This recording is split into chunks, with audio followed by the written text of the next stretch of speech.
cars are fired and ready to take on this 7/8 of a mile bull ring. For further perspective about this race and this place, let's go down to the grid and we start with Katie Hargan. Kevin, Iowa Speedway packs the pressure like no other track. Every single lap, all 21 drivers are within just inches of each other. And the laps are so fast, they're already thinking about pitting off turn 2. And if all goes to plan, they'll do that 4 times today. But let's be honest, when does anything ever go to plan in racing? So what I want you to watch out for is drivers overshooting that pit entrance to throw a wrench in their race strategy today. Jan? And Katie, when you talk about pitting today, the pit windows might be nice and wide and comfortable, but there's nothing comfortable knowing that if you pit today under green, you're going to lose 2 laps to the leaders. Now today, it must be more, as everyone peels out to get this race started, it'll be more about pitting for tires, not for fuel. And anytime you have that scenario, it makes for a barn burn of a race. Anders? And yeah, you talk about comfortable or uncomfortable rather. Have you ever driven so fast off a highway exit ramp that you think to yourself, oh man, that was uncomfortable? That's exactly what these guys in the IndyCar Series drivers are going to do, not once, but 300 laps consecutively. This is going to be a hard one, Robin. A.J. Foyt once said, if you drive an IndyCar and you say it doesn't scare you, you're a liar. Well, nobody's used the word scare this weekend. They've used loose, bumpy, really busy, sliding a lot. Well, that's what you're going to see tonight. 300 laps of guys going 180 miles an hour into the first turn on a little 7/8 bull ring. This is what IndyCar racing used to be in the old days, and guess what? That's what it's going to be tonight. A thrill show, 300 laps around Iowa Speedway. Great stuff from pit road, ready to get going, and here is how they will start this event. Well, look at J.R. Hildebrand up there. Terrific qualifying effort, best of his career. Has a huge chance today. Right behind him, number 20, Ed Carpenter, his teammate and his team owner. Watch out for the Mikhail Aloshin, the mad Russian. He's going to make moves. He's always exciting here. Tony Kanaan, he nearly won this race last year. Watch him to move forward. Looking back further, Joseph Newgarden and Scott Dixon. If they get into action early, they could run the risk of going a lap down. They've got to stay clean on the first few laps. And again, these guys at the back, Marco Andretti, he's a past winner here. Terrible this weekend. He's been all over the track complaining that he thought his car was broke. So he's really got to make some moves in the first stint.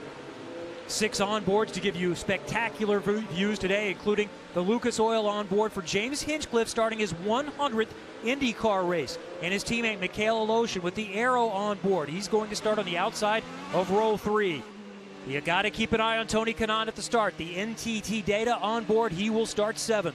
Graham Rahal has the Gale on board, starting in the 10th position. Ed Carpenter will have a Verizon on board. He starts on the outside of the 2nd row. And we have a great look for Ryan Hunter-Reay with Verizon streaming. Go inside IndyCar all season. Download IndyCar Mobile from Verizon. This will be good, won't it, boys? It's going to be terrific. I was at the drivers' meeting earlier. Nobody had fingernails left. They're all chewing on them. Everybody has high tensions. Variable banking at this track. The bottom lane has less banking than the higher lane. Watch, a lot of guys are going to start going up the track and trying to carry momentum. You've got 3 lanes of racing here on this short 1-mile track. It's incredible racing. Front 2 rows, 2 Penske's on the bottom side. Top side is the 2 Vuzzies vodka cars with J.R. Hildebrand in the front. It's IndyCar from the heartland, Iowa Speedway. Let's go! Graham Rahal moves high. He's going to go for the high line first. His car was really good in warm-up. You got 3 guys, 3 abreast back there with Pagano. Watching everybody fan out. There is J.R. Hildebrand inside of Castroneves, trying to make a move. Castroneves has the advantage. Big wiggle back there. I think that was Marco Andretti. Castroneves got the better of J.R. Hildebrand. Not the start that J.R. wanted. We have Will Power sitting on the front, followed by his teammate, and then both of the Carpenter cars. That was Alexander Rossi, I believe, with big slide out of turn 4. Hunter-Reay, his teammates all over him. And that's Ed Carpenter in 3rd position, so he got around his teammate J.R. Hildebrand. So it's the 2 Penske's with Power and Castroneves, then Carpenter, Hildebrand, and then Sato is the best of the Hondas running in 5th. Already a gap to the back group here. These guys falling off the tail of the pack, and if you fall too far back, you will quickly get sucked up by the leaders. Graham Rahal on the high side on Ryan Hunter-Reay. He's moving forward, but Ryan Hunter-Reay is moving forward because he started way behind Graham Rahal. We talked to Rahal this morning. He said the high line through turns 1 and 2 is good if you're way high. If you're mid-track, you're going over the bumps, and it's a handful, so you've got to pick low or high in turn 1, and now the ECR boys are going at it. at Carpenter looking at his teammate. He goes to the low line. JR in the middle of the track. They say the middle groove is bumpy. The high groove is smooth. The low groove is smooth. So watch these guys move around, and as these tires wear, they're going to be trying to find any possible grip that they can get. Scott Dixon has already picked up 4 spots from 17th to 13th. We saw Ryan Hunter-Reay. There you see him right there. He's just in front of Dixon. Hunter-Reay has picked up a few spots as well, running in 12th after starting in 15th. Huge understeer from Scott Dixon across the apex of turn 1. You can see the car bouncing through those bumps, and the line is going to fan out as Alexander Rossi looking to the high side of Graham Rahal. Just going to say the line is going to fan out as the tires wear. The radius is going to grow in the corner. We ride on board with Kanaan, and you're going to see this all night long, guys. That's a bucking bronco right there. He's riding a horse that doesn't want to go. And you see how far Pagano pulled away from him just in one corner. Pagano in the bright yellow Menards car got around Kanaan. There's Kanaan back there in 9th. That yellow Gale car is Graham Rahal scooting up a little bit on the high side, and it's Rossi that's behind him. Now Rahal has the run on Kanaan. A big run. He used the upper groove. Now he's on the lower groove, but he got a big run coming off of 2. Slides up in front of Kanaan, gets him loose, and Aloshin's now all over the back of Rossi's all over the back of Kanaan. He goes by easily. And watching Alexander Rossi looks incredibly strong. Don't forget, his engineer, Jeremy Millis, is the same guy that took Joseph Newgarden to a dominant win last year. If Rossi has the same sort of handling Newgarden had last year, he could be really tough. TK's in big trouble. He's falling like a stone to the bottom of the lake. Guys are going by him like he's standing still. So you can see his hands in the car. He's so loose. Can he hang on to this thing, or is he going to be the first yellow, Townsend? That was his teammate, Scott Dixon, blowing by. Now his other teammate, Charlie Kimball. Sorry, that's Joseph Newgarden to the low side. And already we see cars being lapped. There is the leader, Will Power, about to put Marco Andretti, who was running last in 21st, a lap down. Andretti had a dreadful qualifying session. He was about 7 miles per hour slower than everyone else yesterday. I was watching Marco. He made some moves on the start, got about 3 or 4 guys. He was up around Connor Daly and some other guys, and now he has fallen off the tail of the pack. And his handling woes this weekend continue, but he is hanging tough, trying to keep that lead, stay on the lead lap. And these guys are so loose right now, Townsend. Anybody can crash at any moment. Well, those first 2 laps, you can rely on the mechanical grip of fresh tires, but at some point, your balance or your balance deficiency is going to reveal itself, and that's the place that Marco Andretti's found himself right now. Marco's basically got a mirror drive. He's got to drive wherever Will Power goes to try to keep him behind him, but Will Power's struggling to get by, so it's not easy. He goes to the high side, gets a nice run here, but I think Marco's going to slide up in front of him. I think Marco's going to have to yield the position here if Power can stay high and smooth. Yeah, there he goes.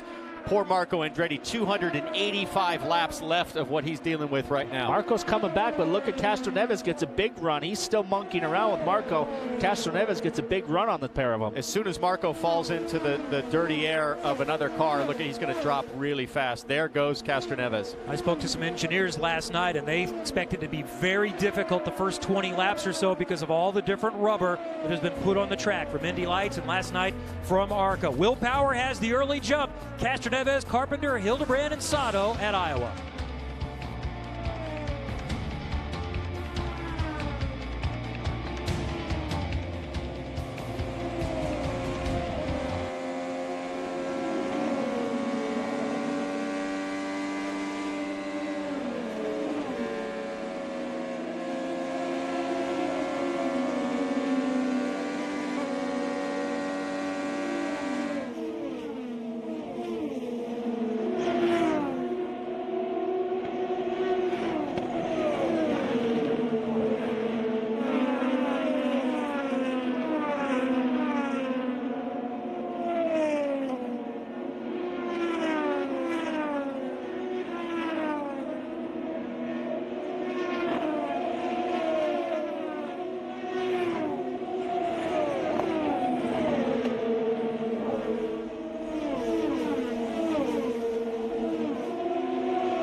You're watching NBCSN's coverage of IndyCar, brought to you by Iowa Corn. Iowa corn farmers grow corn for feed, food, and fuel.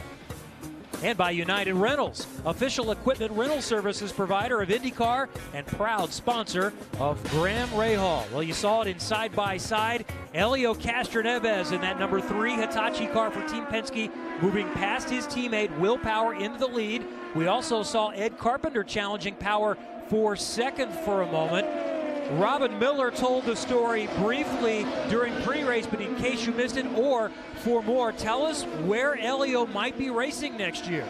Well, I think Tuesday, Kevin, Penske's going to announce they're going to run a Honda sports car program. And I think the plan is Montoya runs one car, Helio runs the other. Then they both get to run the Indy 500 for Roger, and there'll be 2 other drivers they'll announce at another time. I don't think any drivers will be announced on Tuesday. When I was talking to Helio yesterday, I said, you're not driving like a 42-year-old. You got nothing but, you got 3 poles, you should have had 4. You're 37 points out of the lead. You're driving better than you ever have at the age of 42. And he said, I don't want to leave IndyCar racing, but I know I've got a job next year with Roger. I haven't been told where it's going to be yet. And he said, we never talk about it to the end of the year. The same thing happened to Montoya last year. They told him at the end of the season what they wanted him to do. So I think with Helio, his best chance, he said in our grid run, if he wins the championship, then it's a pretty tough decision, because not only is he one of the most popular drivers in the series, if he's the champion, it's hard to kick him out. Hey, Robin, just with all that info you just gave us, since you're the super agent in the paddock, you think you can line up co-drivers for me and Townsend Bell with Roger's sports car team? Well, I dropped Townsend Bell's name to Penske boys about that ride. I could drive with Juan Pablo. I'm a little bit chubby like he is. I really want you. I want you in a sprint car, PT. That's where you belong. Well, we've been watching Mikhail Aleshin make his way up through the field. That's him in the red Lucas Oil car in 4th, challenging Ed Carpenter for 3rd. We knew Mikhail would be fun to watch. Yeah, and Mikhail Aleshin's been quietly confident about his car the entire weekend. He kind of just smirked when I asked him, do you think you have a good race car? He just smiled and said, we'll be good. Well, for Mikhail Aleshin, he's got to get to the end first. You know, some of the short ovals, he's been a little too aggressive too early. Looking at another guy who also thinks he has a great race car, and he's proven it. Graham Rahal, super fast in the final practice. He's been very quick, and he's always a good racer, yes, Paul. Hildebrand now is falling back. He's back to 6th now. He's gotten Rahal's gotten by him. Hinchcliffe is now right on the back of Hildebrand. But Castroneves is really kind of set sail. He's got about a 2-second lead on Power. Carpenter has had a hard time getting by Power. He made some moves on him, but couldn't get it finished. And Aleshin is the guy who's moving forward right now. And this is Helio Castroneves, the leader, getting set to lap Carlos Munoz, who's running in 19th right now. And Munoz is the subject of our Chevy driver profile. Like so many, started karting when he was a kid, has many other interests, loves Spa, loves Senna, and this guy is a superstar in the right situation on big tracks. 2nd 2 times at the Indianapolis 500. Another finish of 4th, I believe. And Carlos Munoz has been quick, but he and the Foyt team struggling again here this weekend. Connor Daly is just in front of him, his teammate in the green helmet, the other Foyt car. So far, it's Penske out front, 1-2. Then it's Ed Carpenter, and then 2 Hondas running 4th and 5th at Iowa.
let's get him.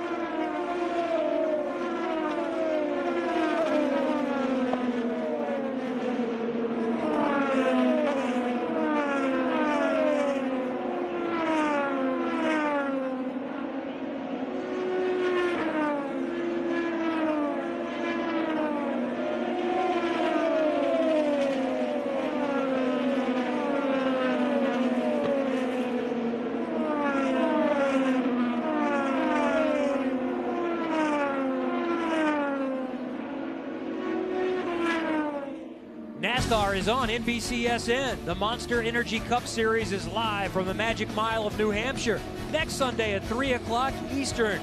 Last night, hopefully you were with us watching from Kentucky. Martin Truex took the trifecta, winning both stages and the race. Third win of the season. He's increased his series-leading playoff point total to 28, 12 more than Jimmy Johnson, as we watch Michaela Lotion, who had just gotten by Carpenter, up to third, now losing a spot to Rahal. Hopefully the NASCAR drivers, as we get set for them to go to New Hampshire, getting a Sunday off and enjoying this one here today like we are, Jan. Yes, and Graham Rahal certainly is on a charge, and all the drivers right now are aware that the pit windows today are pretty wide. Look at how wide they are with your opportunity to pit. Now that's when you would need fuel. Every driver out there, and Graham Rahal is one that said, for example, I know I need to take care of my tires. Every driver doesn't have a perfect car now. We see a lot of loose race cars like Townsend and Paul we're talking about, but most of them are riding around. How far can I go before I stop on these tires? Because if I stop now and then there's a caution, I'm going to lose 2 laps. So it's a big gamble on this first stint. How long can he hang on? You're right about that, Jan. It is a gamble. It's really a game of chicken. Who's going to be the first yellow? Because everybody's going to stay out unless their car is diabolical and you know you're going to wreck. That's the only reason you're going to pit right now. The guy who's stabilized after all those handling problems is Kanaan. He's stabilized at 14th as we see Graham Rahal goes around the outside of Gutierrez. So Graham Rahal has moved up 7 spots from 10th to 3rd. That's him in the yellow Gale car. Iowa Corn presents our biggest movers of the race. Ryan Hunter-Reay also in a charge from 15th to 8th. Last year was so frustrating for Hunter-Reay. He wasn't where he wanted in qualifying either. Scott Dixon, the championship leader, has moved up 6 spots. And last year's winner, Joseph Newgarden, has also moved up a few positions. And Kevin, Ryan Hunter-Reay has been so frustrated with that car all weekend long, and what frustrates him most is he knows he can be fast here. He's a 3-time winner here, but he said since they changed the race to the daytime, he has not been able to find that sweet spot on the car, so they threw everything but the kitchen sink at it last night. He is a lot happier today as you see him charging through the field. And he got 1 more spot up to 7th, got around Hinch just a moment ago. Just watching the two, Dixon and Newgarden, they're sitting in 11th and 12th right now. 11th and 12th for Dixon and Newgarden, and not much they can do, Paul. They're sort of locked into that dirty air, sort of frozen in position right now, probably just tuning on the car, waiting for the round of pit stops to see if that's a way to get track position. Yeah, the most important thing for these 3 guys right here, Sato, Dixon, and Newgarden, is not to go a lap down, because Castro Neves is lapping around at 19.5, and these guys are at 20.2, 20.3, so they got to be careful not to go a lap down. But there's Pagano just in front of them, so all these 4 guys are all championship contenders, and they're all racing each other. Currently lapping almost 3 seconds slower, the field is, than a qualifying pace around here at Iowa. It's racing a lot like a stock car race in the middle of this tire stint. If you just hear how much off throttle they are in the corners, a lot of driving going on out there. Well, you got to question whether these guys, when they do their first pit stops, do you go out and go hard and try to go fast, or you start out slow and conserve your tires? So as we see the onboard with Hinch, let's just listen to the throttle. Listen to the throttle on this car.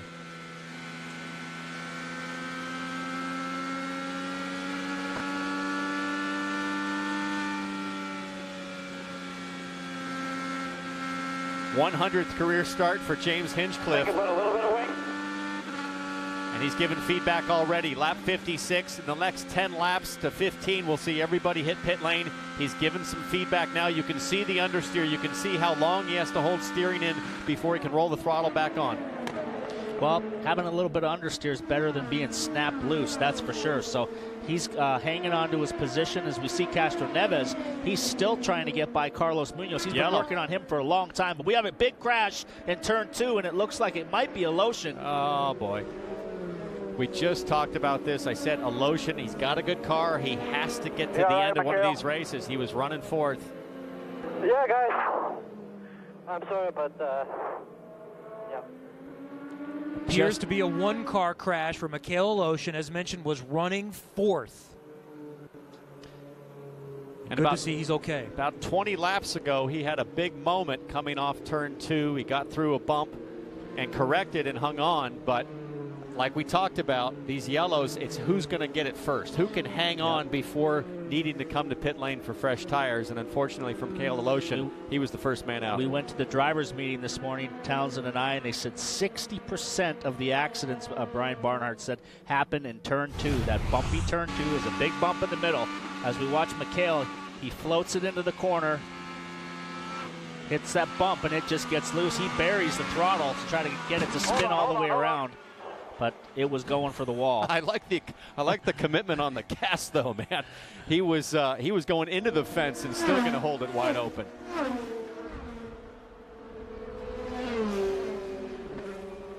And that was his teammate Hinchcliffe there, who came by and came the closest. Just looked like he had a nice big arc into the corner, and he went, Townsend, for the bottom of the track, and it just over-rotated and just. Once it got sideways, he buried his foot in the throttle to try to keep it from going up, just up to the wall, and try to get it to spin downwards, but it wasn't having it. Great heads-up driving from Ed Carpenter there. You saw he was right on the fuel map switch, going immediately to save fuel under caution. Anything he can do for a little advantage, whether that's filling short on pit lane or being able to stretch these yellow laps a little longer.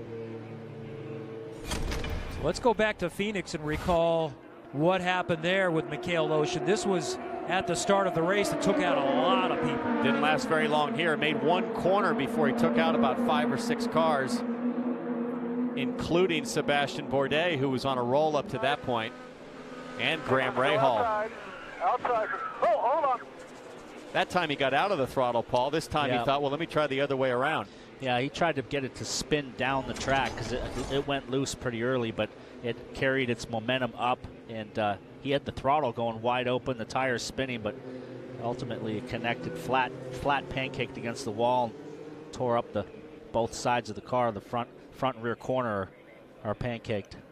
Now, right before that crash, I was wondering if we might see someone dive in. How much were the tires giving up? But had you done that, you'd be in big trouble. You would be laps down. So none of the leaders had pitted, and here we go. Pits are open. Here they come, and we start with Anders Krohn.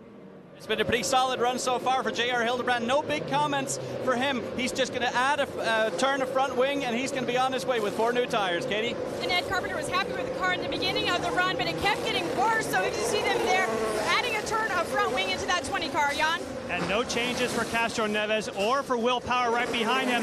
And easily, Castro Neves gets out ahead of Will Power. Again, no changes for the Penske cars. They like how they're performing, obviously. Graham Rahal comes out third. The 2 Fuzzies cars for Ed Carpenter Racing nearly together in 4th and 5th. Just watching Carpenter and Hildebrand racing side by side. It's been like that so far all day. Owner and driver sharing the same piece of track. Well, it's still Helio Castroneves out front looking for his first win in more than 3 years, and we're under yellow for the first time. Hold on.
Under caution for the first time for a single car incident for Mikhail Aloshin at Iowa Speedway. He climbed from the car under his own power. And we're about set to go back to a restart with Will Power chasing his teammate Elio Castroneves. I mentioned that Castroneves hasn't won since Detroit in 2014, but it's not because he hasn't been competitive. In that time, he's finished second 8 times and on the podium 13 times. It has been the championship fight all 3 of those years. Next time by, we go green. Ray Hall in 3rd.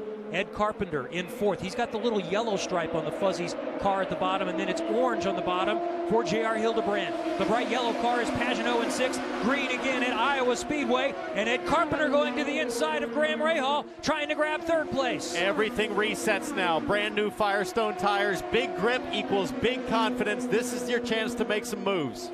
It's a pretty spread out restart. Guys got single file pretty quick. I was expecting some more action. These restarts, the yellows breed yellows, but these guys are back up to speed right away as Ed looks on the inside, way high up the track. It's Graham Rahal using that top line to carry momentum down the straightaway. Ed pulls ahead in the bottom, but as you see, he's going to have some momentum as he gets him clean there. So Carpenter gets the spot, moves into 3rd ahead of Rahal. Let's check in with Robin. Hello, Mikhail, you're running 4th. You made a great save a few laps before you spun. Tell us what happened. Well, I had a really loose car all day, and I was just holding for my life there all this first stint, and I don't know how many times I showed my saves, but it was almost every lap. And then suddenly, at the last lap, I just, it went, and I just couldn't do anything. You know, it was just impossible to react. Well, we're glad you're okay, kid. Kevin. All right, thank you, Robin. Tough one for Mikhail Aloshin and Schmidt-Peterson Motorsports. They've still got James Hinchcliffe in the running in 10th. Aloshin's learning the hard way. You're not going to beat a loose car on a short oval all day long. You got to make changes on pit lane. You got to get to pit lane first, Paul. Yeah, Carpenter guys are coming back. J.R. Hildebrand again, just like his teammate Ed, making moves on Graham Rahal on the bottom. Graham is trying to hang tough on top. As we see, J.R. slides up in front of Graham and pinches him off, so he got the position away from him, just like his teammate. Exact same pass. So Rahal falls back to 5th, right behind the 2 Ed Carpenter racing cars, and it's 2 Penske's up front. Let's get more details on what everyone is doing. Iowa Corn takes us through the field, and we start with Jan. Yes, and of course we start with Elio Castroneves, who made no changes on the pit stops. He has loved his car in the evening practice, and of course, when you really love your car, is when you're here in clean air. Right behind him, Will Power, who looks now more racy. Even though they didn't make any visual changes on that pit stop, you can change the tire pressure if need be, Katie. As the stint went on for Ed Carpenter, he felt like he just didn't have the power off the corner to make the passes. And on that first pit stop, they made the changes, and you see it's paying off already. Anders? Yeah, and it looks like that turn of front wing really helped J.R. Hildebrand. He's charging through the field, just got Graham Rahal, and is now fighting with his team owner Ed Carpenter here, Jan.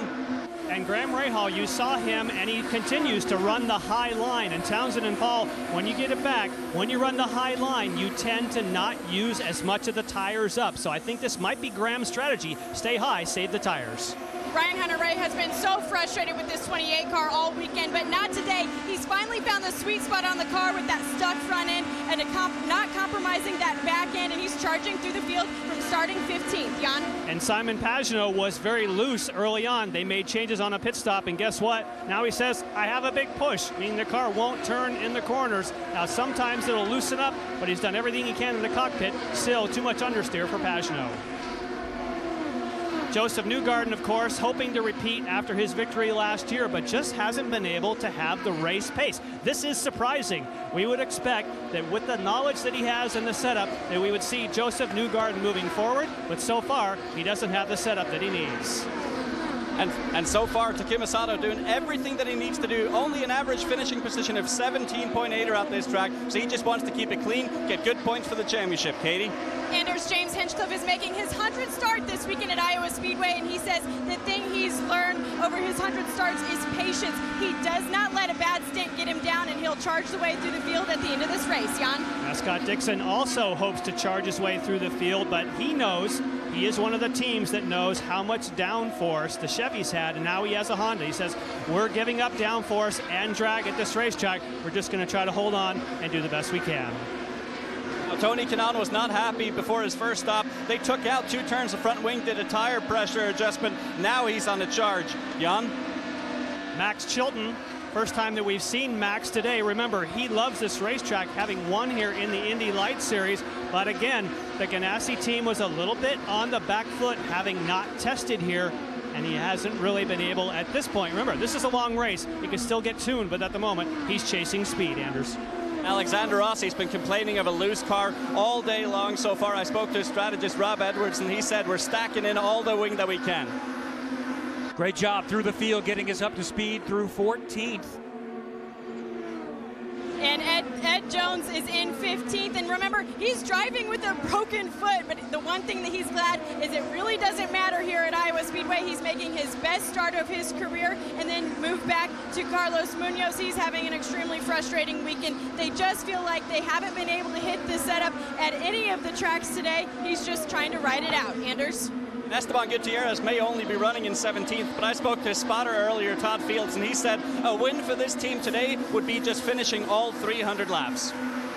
Charlie Kimball and the 83 team just feel kind of lost this weekend. Remember, this is the first year that Chip Ganassi Racing has this Honda Aero kit, and they're looking forward to next year. Then move back to Marco Andretti. He was really fast in practice on Saturday, then went out with qualifying, and they were just confused on what happened with the speed. They thought it was maybe a bad set of tires, but Marco still frustrated today. Anders? Yeah, and with Connor Daly, it's been another weekend of frustration so far. Couldn't manage those bumps in turn 3 and 4. That's the root of the issue for that ABC supply team. So they're going to work throughout the course of this race to try and figure it out. Up to you guys. Great work all the way through the field of the 20 cars still running for a moment. It looked like we would have a challenge for the lead. Will Power got right on the tail of Helio Castroneves. Helio, though, stretched it back out, as you can see there. In the white and black car, that's the leader, Helio Castroneves, about 6 car lengths in front of his teammate, Will Power. And again, we're going to see lapping coming up. Now, the tail end of the field got their lap back during the yellow, but now they're soon going to go a lap down again. Look at Graham Rahal making a move there to the inside of Ed Carpenter. So Graham Rahal saving those tires with the high line. He saves it for the low line when he needs it on the pass. You heard Jan Bikas talk about that earlier. It's a great point, tire management. He did a old classic slide job right in front of J.R. Hildebrand. He went down low and cut up right in front of him. So he's, even though he's coming in on the low line, he goes straight back up to the high line and cuts the air off the guy in front of him. And J.R. Hildebrand is coming. Looks like he might have something soon for the Penske's. He's right behind Will Power. We'll keep an eye on that. The battle for 3rd, 4th, and 5th has been good, and the Penske's are battling for the lead at Iowa.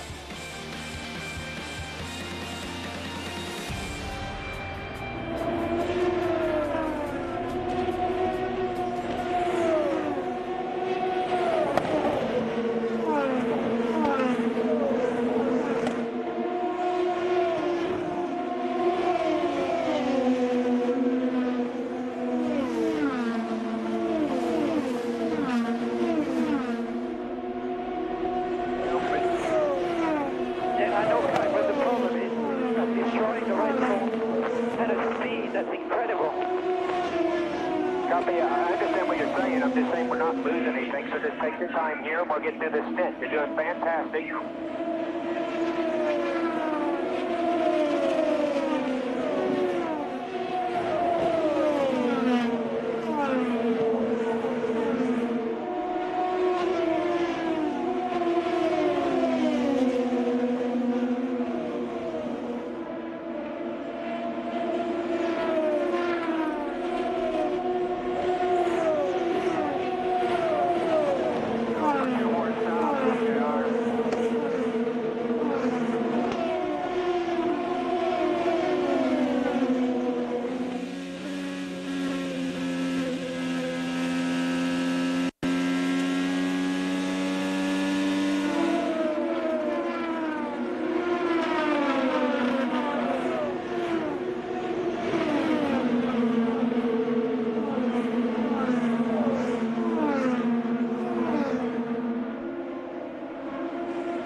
Watch every IndyCar on NBC race online, on tablet, and connected TV devices with the NBC Sports app. Download the app or find out more at NBCSports.com. Back at Iowa Speedway for the Iowa Corn 300.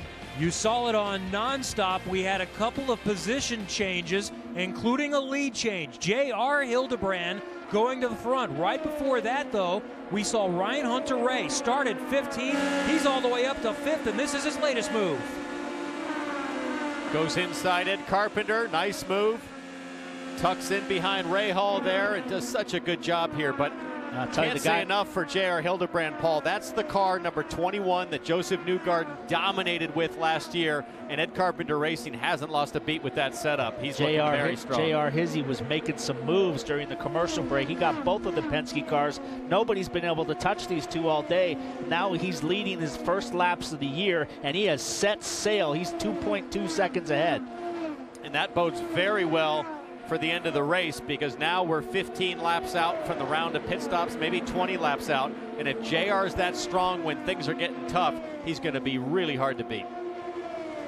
And as Paul said, Hildebrand is stretching things out faster each lap. Now that last lap, Castroneves and Power were on pace with him, but more than 2.5 seconds now on Castroneves, who is trying to hold off Power, Ray Hall, and Hunter-Reay, not too far behind. And I just spoke to Brent Harvey, the strategist for J.R. Hildebrand's car. Now, I asked him what is just so special about these Ed Carpenter racing cars around this track, and he would just said it's just a great setup and smiled, wouldn't that scheme, and we've also seen it in their NASCAR program for Team Penske this year. Well, he's flying around here like a glider right now. So smooth on the throttle, really smooth line, working the high side, and Ed Carpenter appears to be struggling right now. And coming up behind is Joseph Newgarden, and it's very interesting to me when you're the driver who dominated the previous year and you know the setup that you like, that he has not been more competitive here. I asked him how much of the Ed Carpenter setup, as he goes by his former team owner, how much of the Ed Carpenter setup is on this car and how much Penske? He said, well, we tried to go with a hybrid approach. I tried to take the things that I liked from Ed Carpenter Racing last year and incorporate it with Penske. At least when the practice started, he liked it. But right now, that hasn't translated to speed. Well, it's tough to do that, Townsend, when you take a setup that is so good and then you try to adapt it to another setup and don't have everything as a complete package. You really can screw it all up. Well, nothing looks wrong with the way Newgarden's performing right now. He's up to 6. He's tied with Hunter-Reay for the most positions since the start as we go on board with Hinchcliffe. Hinch is going to make a move on Carpenter here, even though he's a little bit loose coming off the corner. I saw that wheel snap a little bit coming off of turn 2. And but he's looking at the high line to try to get a run on Ed right here. We're into the 10 laps of terror right now, guys. This is the range where a lotion couldn't hang on. And there's another terror moment for Hinchcliffe. That's exactly what I said the lap before. He came off a 2 and it snapped out from underneath of him, and that one was even worse. So he lost some ground to Ed.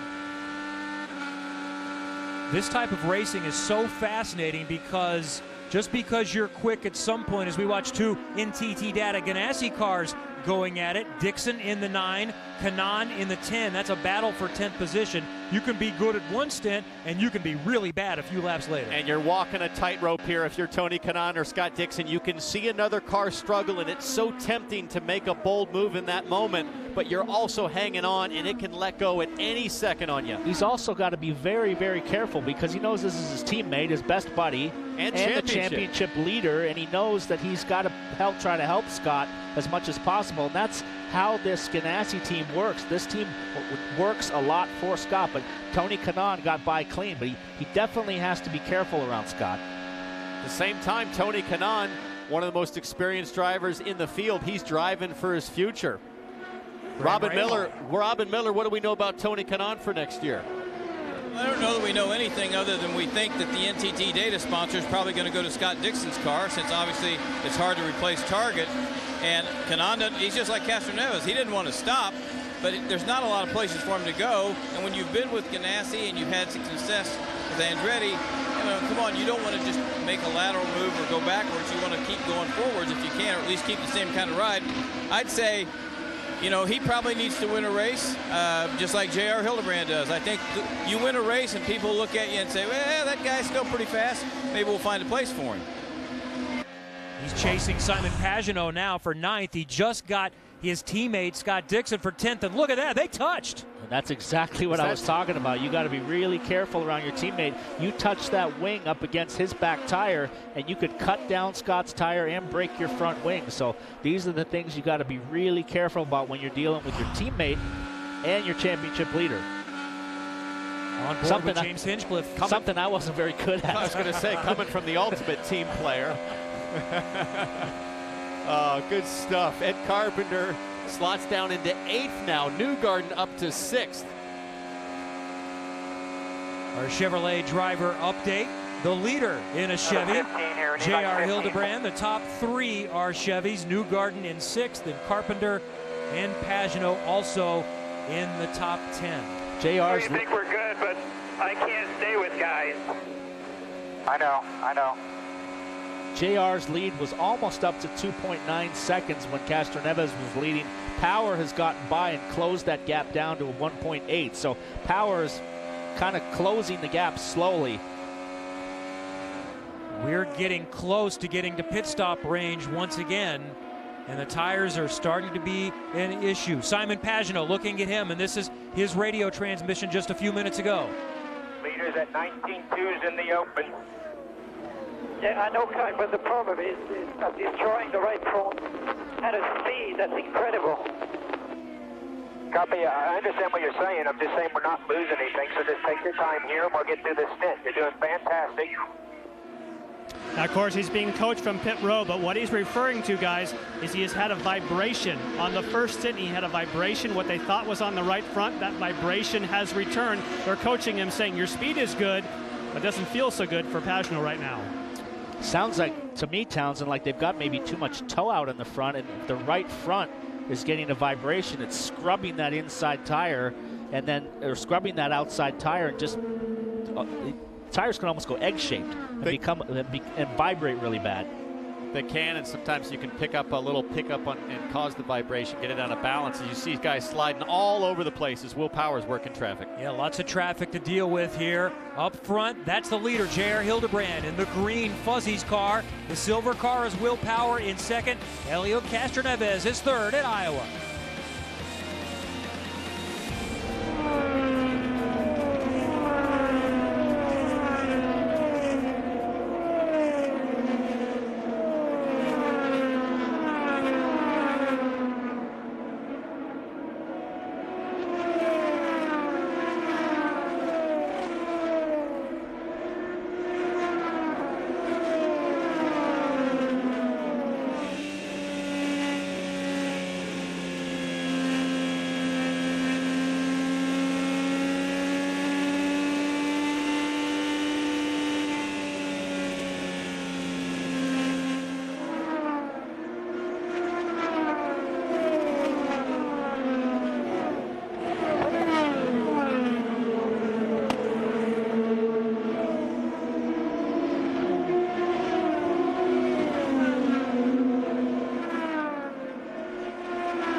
Get around that guy.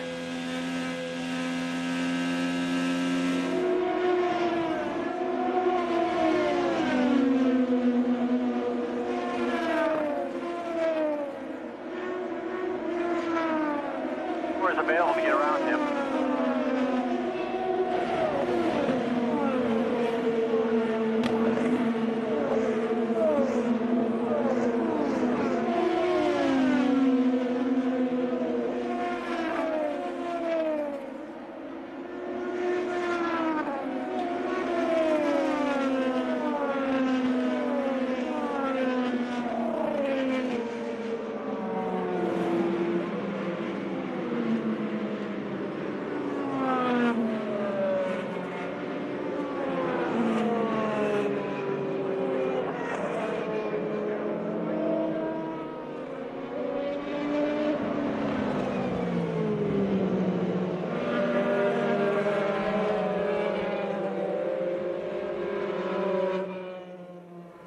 As you saw on Nonstop, we've just gone caution at Iowa Speedway for the second time, and it looks like there's some wing damage for Carlos Munoz, who rolls down the pit lane. J.R. Hildebrand remains up front. Then it's Will Power, Elio Castroneves, Graham Rahal, and Ryan Hunter-Reay. See a little scuff mark there, Paul. Might have got into the wall at the exit of maybe 2 or 4. I don't think he might have. I think he did for sure. He's up in the gray and white walled it and broke the front wing. So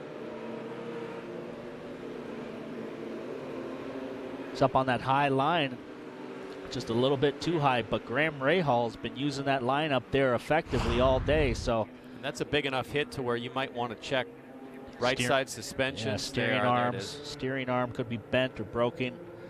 Toe link in the rear. They're going to roll it back. So it looks like something there's not right. Skewed. Look at all the concrete coming out of the wheel. And Munoz was already running near the back. The car had not been nearly quick enough this particular weekend, and they're already 3 laps down as we continue under yellow. And the yellow once again comes as people were ready to pit. Now, we did see one under green. Takuma Sato did come in, but none of the leaders had pitted for the second time. Yeah, that really killed him. That'll lose you 2 laps. As we saw Carlos's car, they moved it over close to the wall. The reason they did that is they're getting it out of the way because they know pit stops are coming next lap, and they don't want to be in the way of everybody and working on the car at the same time. So that's a nice gesture by the 14 team to just do that for these guys that are going to pit here in a second. And we heard Pagano's anxious radio. If I'm on the box, I'm going to coach my drivers, hang in there. Someone will make a mistake. Yellow will come out. Here they come. And guys, J.R. Hildebrand was very happy with that 1 turn of front wing. He's going to add another half a turn of front wing, 4 fresh new tires, and be on his way. Katie? And Ryan Hunter-Reay was battling some sort of tire issue during that stint, so they were debating on just how much front wing to take as you see the team going around for 1 full turn of front wing, Jan.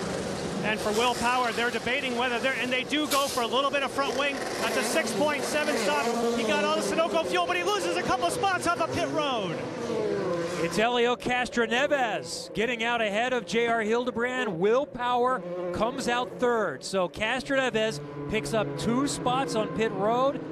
Hildebrand, Power, Hunter-Reay gains 1, Rahal, Hinchcliffe. I'll tell you what, these Penske guys, you cannot beat their guys in the pits. They are always, Townsend, consistently about a second quicker than all the other crews. Most of the time, guys are in the 7s, 8s. These guys are consistently in the 6s.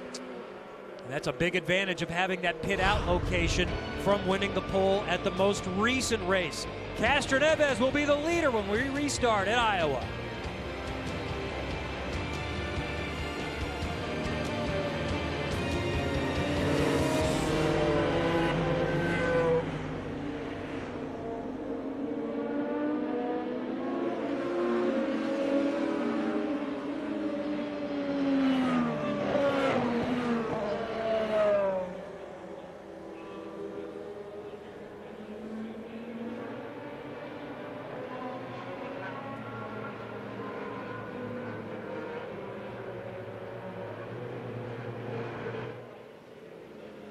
Red Bull Global Rallycross arrives in the racing capital of the world for the first time in series history. This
Red Bull Global Rallycross arrives in the racing capital of the world for the first time in series history.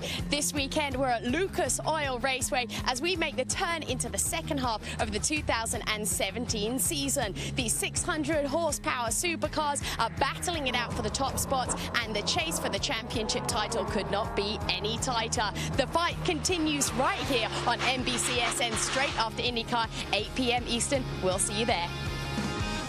Just about 10 minutes from my house. Wish I was there. Look forward to that after we're done tonight. Thank you, Will. Michael Andretti missing what he thinks is maybe his first IndyCar race in over 20 years. He is at Red Bull GRC. They're going to wave off the restart. Not packed up enough. They'll go one more time around. How many times have we seen a restart waved off with Castroneves at the front of the field? He definitely likes a fast restart and a fast start. He spreads them out, so keeps him under less pressure, spreads the field out a little bit, allows these guys not to get too racy with him. Hunter Ray's always ready on these restarts. Watch him; he's making a move on Will Power big time. So, but Castroneves is way out front. By the way, Ed Jones also pitted with Sato. He is a lap down. Rolling back through it. It's Castroneves, Hildebrand, Power, Hunter Ray, and they're dodging for positions. It's Power going to the high side for seconds. Once again, all these guys go from hanging on and praying to being up in their seat and charging. This is the time again, making positions on fresh tires. Hunter Ray, Graham Rahal, Hunter Ray, Graham Rahal, side by side, all the way around the corner. They're going to go all the way down the front straight, and Graham gets the position on Hunter Ray.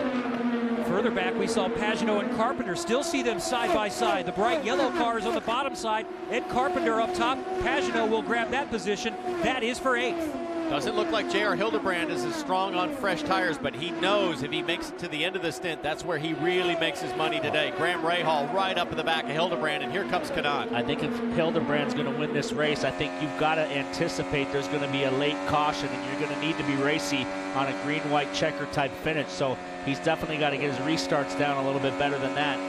Wow, Ed Carpenter washing through the back of Tony Kanaan up ahead. And he's really still struggling to figure out how to get the speed that his teammate has. Carpenter's already lost 2 spots on this restart as we watch J.R. Hildebrand in the green Fuzzies car. The yellow Gale car is Graham Rahal right behind him. They're battling for 3rd position. Chevy has pretty much dominated this race with Penske and Carpenter up front, but Graham Rahal and Ryan Hunter Ray have steadily been coming forward to spoil their weekend. So look for these guys in the Honda crew to maybe have a chance at winning this race. They're both pretty strong on the long run. And just back from Rahal, there's a pretty fierce battle with Hunter Ray trying to hold off Joseph Newgarden, who continues to press his way to the front. Newgarden working the high line there in 1 and 2. His 2 Penske teammates are up front. I think he's got the car to be there, but he's got to be smart through traffic. Dominated this race last year, excuse me, Paul, and really dominated 2 years ago, finishing 2nd. Look at Pagenaud. He's up to 8th again. He was complaining viciously to his team manager, Kyle Moyer, on the radio how bad he was killing the tires as he's making a run on Hinchcliffe right here. So he is stabilized again. So let's see if his tires hang on for the complete run. New tires mean everything. Fresh Firestones a couple of laps ago. Elio, the fastest lap of the race, 177.3 miles per hour. It's about a second quicker than what they were running before the stop as we go on board with Hinchcliffe, looking back to Pagenaud. Hinchcliffe at 7th. Tony Kanaan just back there behind Pagenaud. He is well clear of his teammate Scott Dixon. It's not been a good day for Dixon at all. And here we're riding on board with a Honda, and that's a Chevy in fierce pursuit. And I'm told from an inside engineer, team engineer today, that if you trim a Honda to the same drag level of a Chevy, you're going to lose 200 pounds in this body kit configuration, 200 pounds of downforce. But it appears to me that the Hondas have everything for the Chevys today. They're right up in the mix. Well, these 2 guys right here are running 2 separate lines, low line and high line. So it's a tough for Hunter Ray. Whoa. You saw the air get cut off of him by Graham Rahal as Newgarden makes a run along the outside.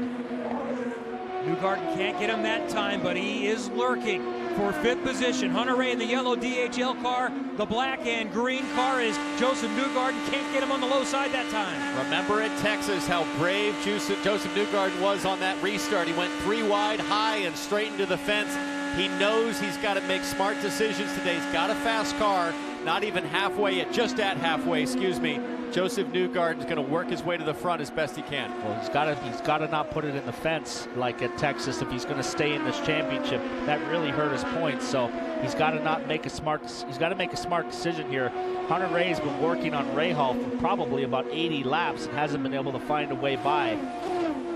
Now J.R. Hildebrand starts to close on the two Penske's as we get into the tire wear scenario. J.R. Hildebrand has the strongest car clearly, and I think as we get deeper into this stint, he should be able to make the moves on Will Power and Castroneves. Yeah, for sure. Hildebrand's got a long-run car, and it looks like the Penske's are faster in the first 20 laps. The Penske's are really quick, but then they fall off. So this Ed Carpenter car seems to have better tire longevity, and we've seen with these Penske cars, Townsend, places like Phoenix, they run into tire trouble quite often.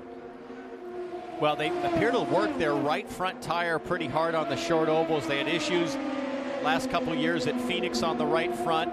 Saw Pagenaud complaining earlier about a right front vibration or blister. Well, we had Juan Pablo leading here comfortably and blew a front tire and went in the wall a couple years ago. So, it could happen again. The front three have checked out a little bit. That's Castroneves, Power, and Hildebrand that you can see.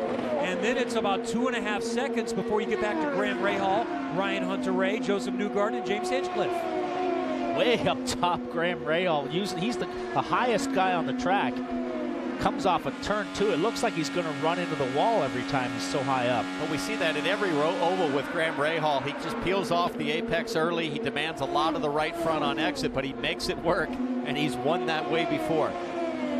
So the track temperature is down about 13 degrees from where we started. It's still 90 degrees. We've had a little bit of cloud cover.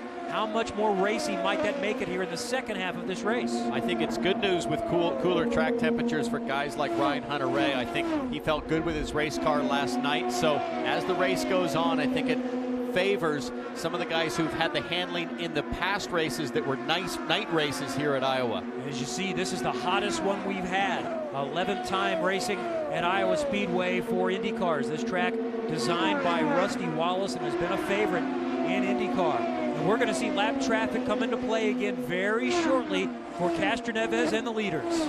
We're only just over halfway at 162 laps at 300, so we got a long way to go. You've seen some of the racing we've had up front, lead changes, comers and goers, guys going forward, guys going backwards. We're only halfway into this thing. And I think, Kevin, you make a great point about track temp. We have cloud cover now, and that's going to drop the track temp quicker than any of the teams would have anticipated. They would have mapped the track temp drop based on just ambient projection, but the cloud cover is really dropping the track temp fast. Look at that move. Quickly dispatching of the lap car of Connor Daly. Castroneves going to the low side and taking no time. See how quickly Power and Hildebrand can get around Daly, who is now 3 laps off the pace. Next up for Castroneves with lap traffic is going to be Sato, Ed Jones, and then Marco Andretti. Now, while Castroneves is working through traffic, he got a radio call from Roger Penske saying, take care of your tires. So that's just what you want to hear when you're trying to lap cars and trying to keep a consistent pace. But you can see he's running a little bit of a higher line, and when the captain calls you and says take care of the tires, that's not just for the sake of the balance, that's for the sake of the longevity. If you're trying to work a little different strategy, if you can run a little higher, as we mentioned, we saw Graham Rahal do the same thing, save those tires. It gives the captain more options when it's time to make a pit stop. And Paul, that's not a suggestion, is it? Well, that's a smart suggestion. That's from a guy who knows and seen a lot of oval racing over his lifetime, knows that when they come in, he's seen the tires and letting Castroneves know, hey, open up your line a little bit. Don't use the tires so hard. He's had 2 stints already where it's fallen off real bad. So let's see if he can keep it hanging on all the way through this run. Castroneves working his way through lap traffic. He leads by 0.7 of a second on Will Power. Stay with us non-stop. Fans here in Iowa, great race fans enjoying a good one tonight at Iowa Speedway.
drive like this.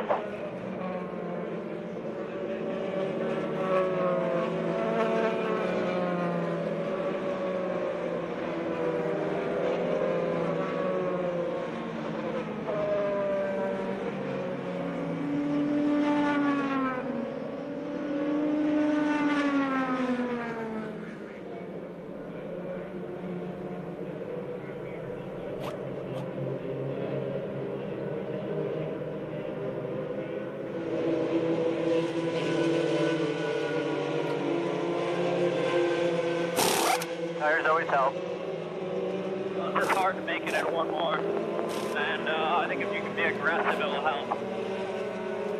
Agreed.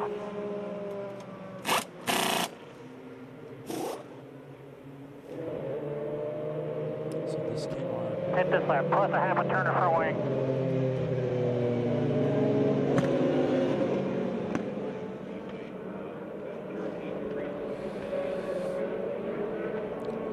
Welcome back to the Iowa Corn 300 live on NBCSN. You saw during that non-stop Connor Daly made contact with the wall. As you see, J.R. Hildebrand, the first to pull into his pit box there. His team owner, Ed Carpenter, just has no drivability in the car. They've been putting turns into the wing. Now they're going to take him out. Jan? And at the far end of pit lane, Castro Neves and Power come in at the same time. We're going to watch the front wing to see if they make changes for Castro Neves. He's been, a slight, that's more than a slight change. And he and Power get out about the same time and maintain their positions. And Hunter Ray jumps up to third, that yellow car. Then it's Hildebrand. Then it's Rahal. Hildebrand loses 2 spots, but that's because I think they added a little front wing. Castro Neves added front wing, looking for some more front downforce. There's a tipping point, though, there, Paul. If you just tip it over, all of a sudden you'll go loose. Yep. Power here had a close moment a little bit ago. He got passed by JR. He stuffed it down the inside. JR started coming down. He whitewashed across the back of him, went up into the gray, was probably on the brakes. And then we see Connor here just go skating up the track. Barely gets into the wall, kind of rubs the wall. Ooh. Light contact. He came on the radio and said, I can't drive this thing anymore. What do you want to do? That looks exactly like his teammate Carlos Munoz. Yeah. Crashing earlier. I wasn't sure before whether Connor just brushed up and really got out of it or actually hit it. He slapped it pretty decently. So he made a pit stop under this caution, our third of the day.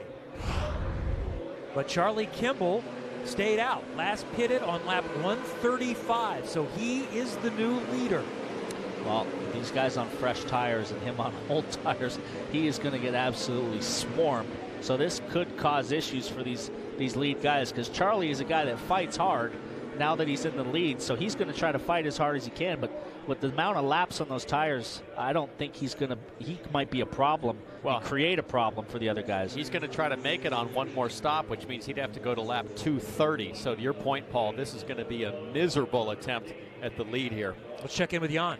And while there's a lull in the action, we want to give a shout out to Dave Reininger. You can see that there is a banner up top. King Dave, longtime spotter in the series, and has won the Indy 500 with both Dario Franchitti and Tony Kanaan. Very well liked in the series. He's battling cancer at the moment, and I've had multiple crew members come to me and say, just make sure that he and his wife, Laura, are aware that the IndyCar community, their thoughts and prayers are with you. Thank you, Jan. Very friendly fellow. One of the faces we've all come to know and people we've come to know in the IndyCar community. So we're thinking of you, Dave. Hope you're watching this evening. Something happening here with the Dale Coyne car struggling to stay under pace car speed. So that's Ed Jones, and we're told he made a mistake on the lap down wave around. So he's going to probably just drag it around and try to correct it on track before he's penalized. He is crawling right now, but yeah, he's just trying to simply let the field go by. Here comes the field. The pace car driven, I believe, even this weekend by Sarah Fisher. She's been doing it on a full-time basis. Charlie Kimball, as mentioned, did not pit. Then there's Castro Neves, the leader on the standard pitch strategy, followed by Power, Hunter Ray, and Hildebrand. And Charlie Kimball should be thanking Ed Jones right now, because that probably forced another lap of yellow or two, which only shortens the stint that Charlie Kimball's going to have to hang on to make it to just one more stop in this race. I wonder if Sato did the same thing on the way around. He's going awfully slow. As we see, the guy who's made a good recovery right now is Kanaan. He's up to 7th. He was down to 14th or 15th at the beginning of the race. He's on board right here. He's made a recovery, and he's moving forward. So he's behind Rahal now and Hildebrand. All right, we've talked about the captain. Let's hear now from the captain, Jan. And a great run so far for Helio Castroneves. Are you happy? We know that certainly for Charlie Kimball, he's on a different strategy, but everything seems smooth for you so far. Yeah, it's an interesting race today. We get some good speed, and then the tires wear down, and it's very competitive. Everybody's within about 5 or 6 seconds, but Kimball's the leader. He's on a different strategy, but I think we're going to be fine here. We've got a lot of guys behind him we're worrying about. You've been on the radio, and you've said to Helio, save the tires. Has that been helping you? You've been telling Helio to save the tires. Has that been working? Yeah, we need to save the tires and be there at the end. So we got one more stop. All right. So far looking good for Penske and for Castroneves at the moment. How do you save tires on ovals? Well, you got to open up your line. You can't dive it down at the bottom and put a lot of load in the front tire. You got to really just kind of do what Graham Rahal's been doing. It's open up the line, not use the tire as hard. So it's that's the key to keeping that front tire on. I'm trying to sit here and figure out how the 83.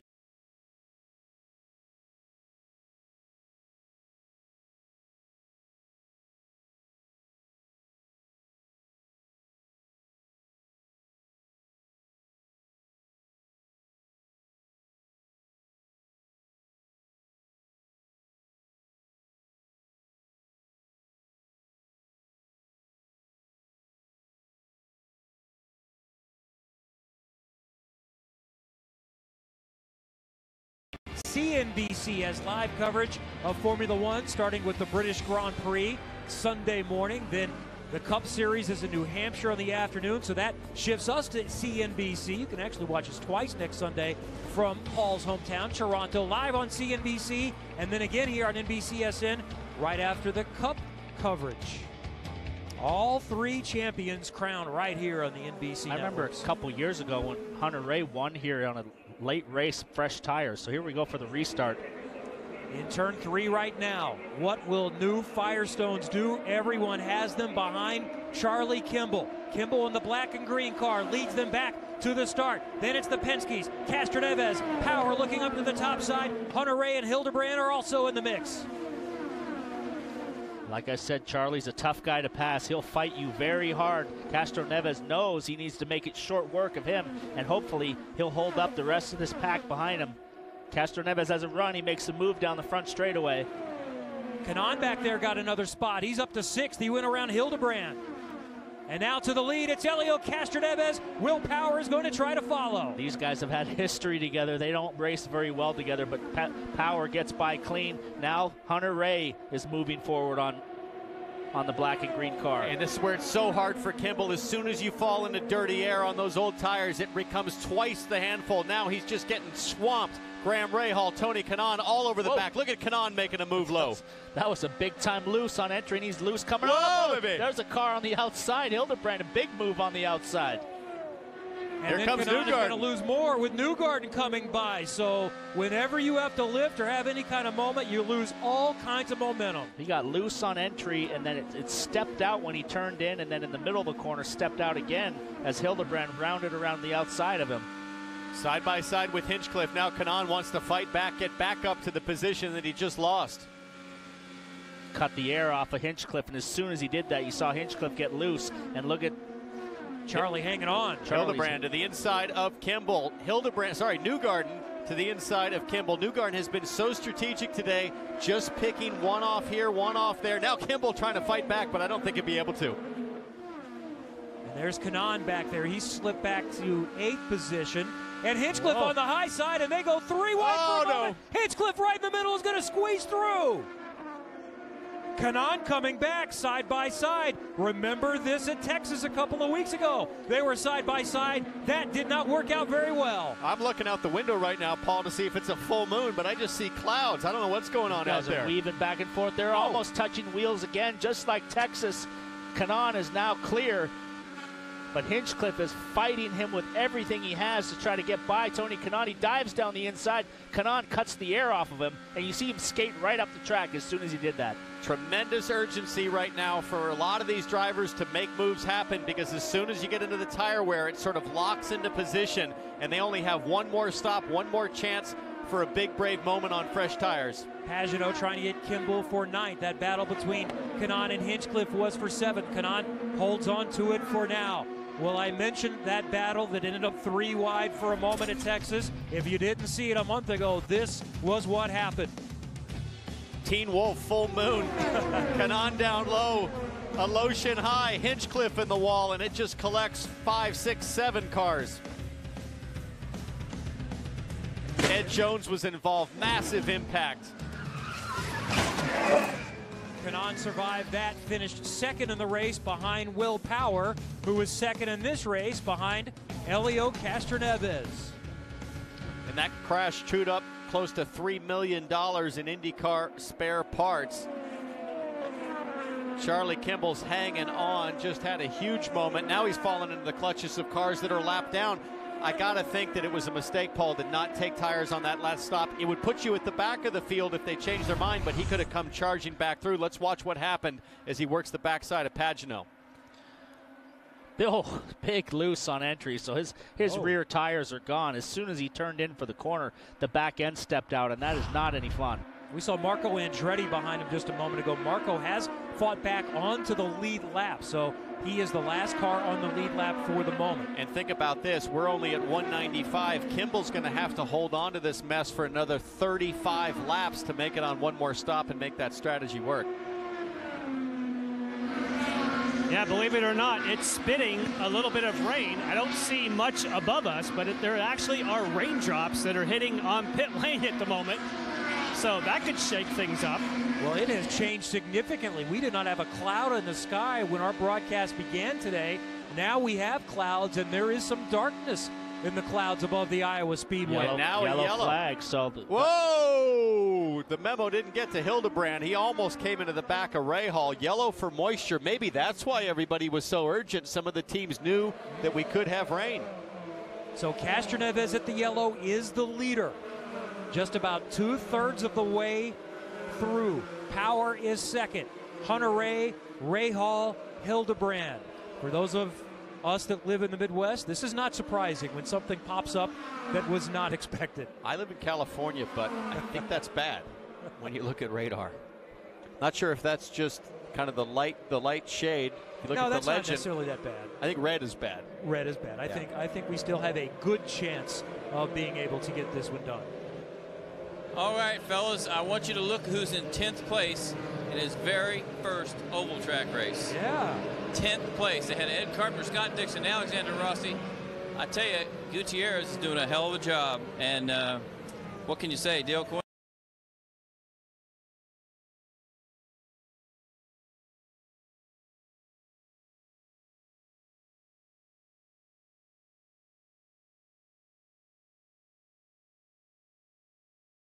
Who led the championship early on this season with Sebastian Bourdais, so that's a powerful combination. I talked to Esteban last night. He's really enjoying this very challenging experience. Under yellow at Iowa, you're watching NBCSN's coverage of IndyCar, brought to you by Iowa Corn. Iowa corn farmers grow corn for feed, food, and fuel. And by TireRack.com. Find, deliver, install smarter Tire Rack.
we've had 8 winners in 10 races so far in the 2017 Verizon IndyCar Series. Sebastian Bourdais was the championship leader earlier. Good news, by the way, he's still hoping to come back before the season is over. Dale Coyne told me he'll have a 3rd car if he's available.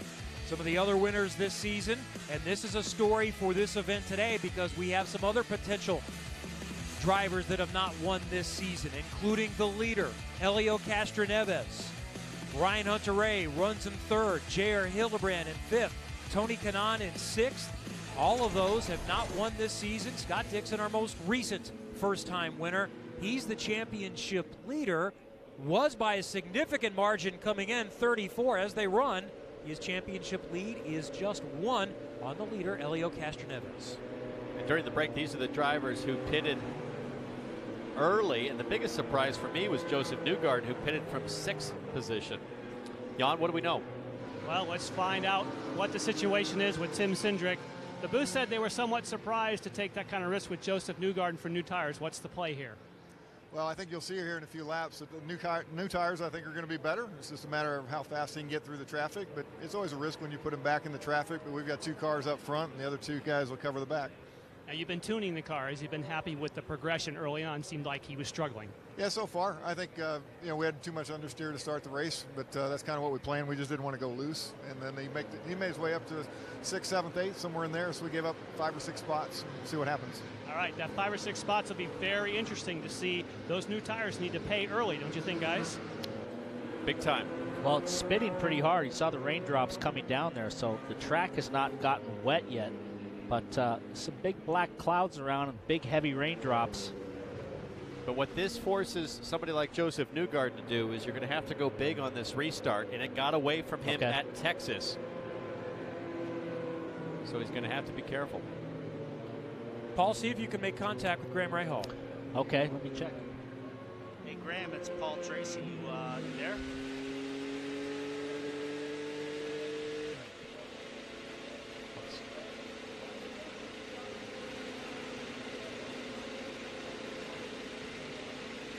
Hang on 1 second here, boys. We're on the wrong channel here. We're trying to get Graham Rahal's radio channel. Trouble here in the booth, you're putting the 3 of us in charge of technology. That's not going to go well. Well, let's try this. See if we can get Ed Carpenter. Ed Carpenter is Townsend Bell from NBC. You got me? I got you, Townsend.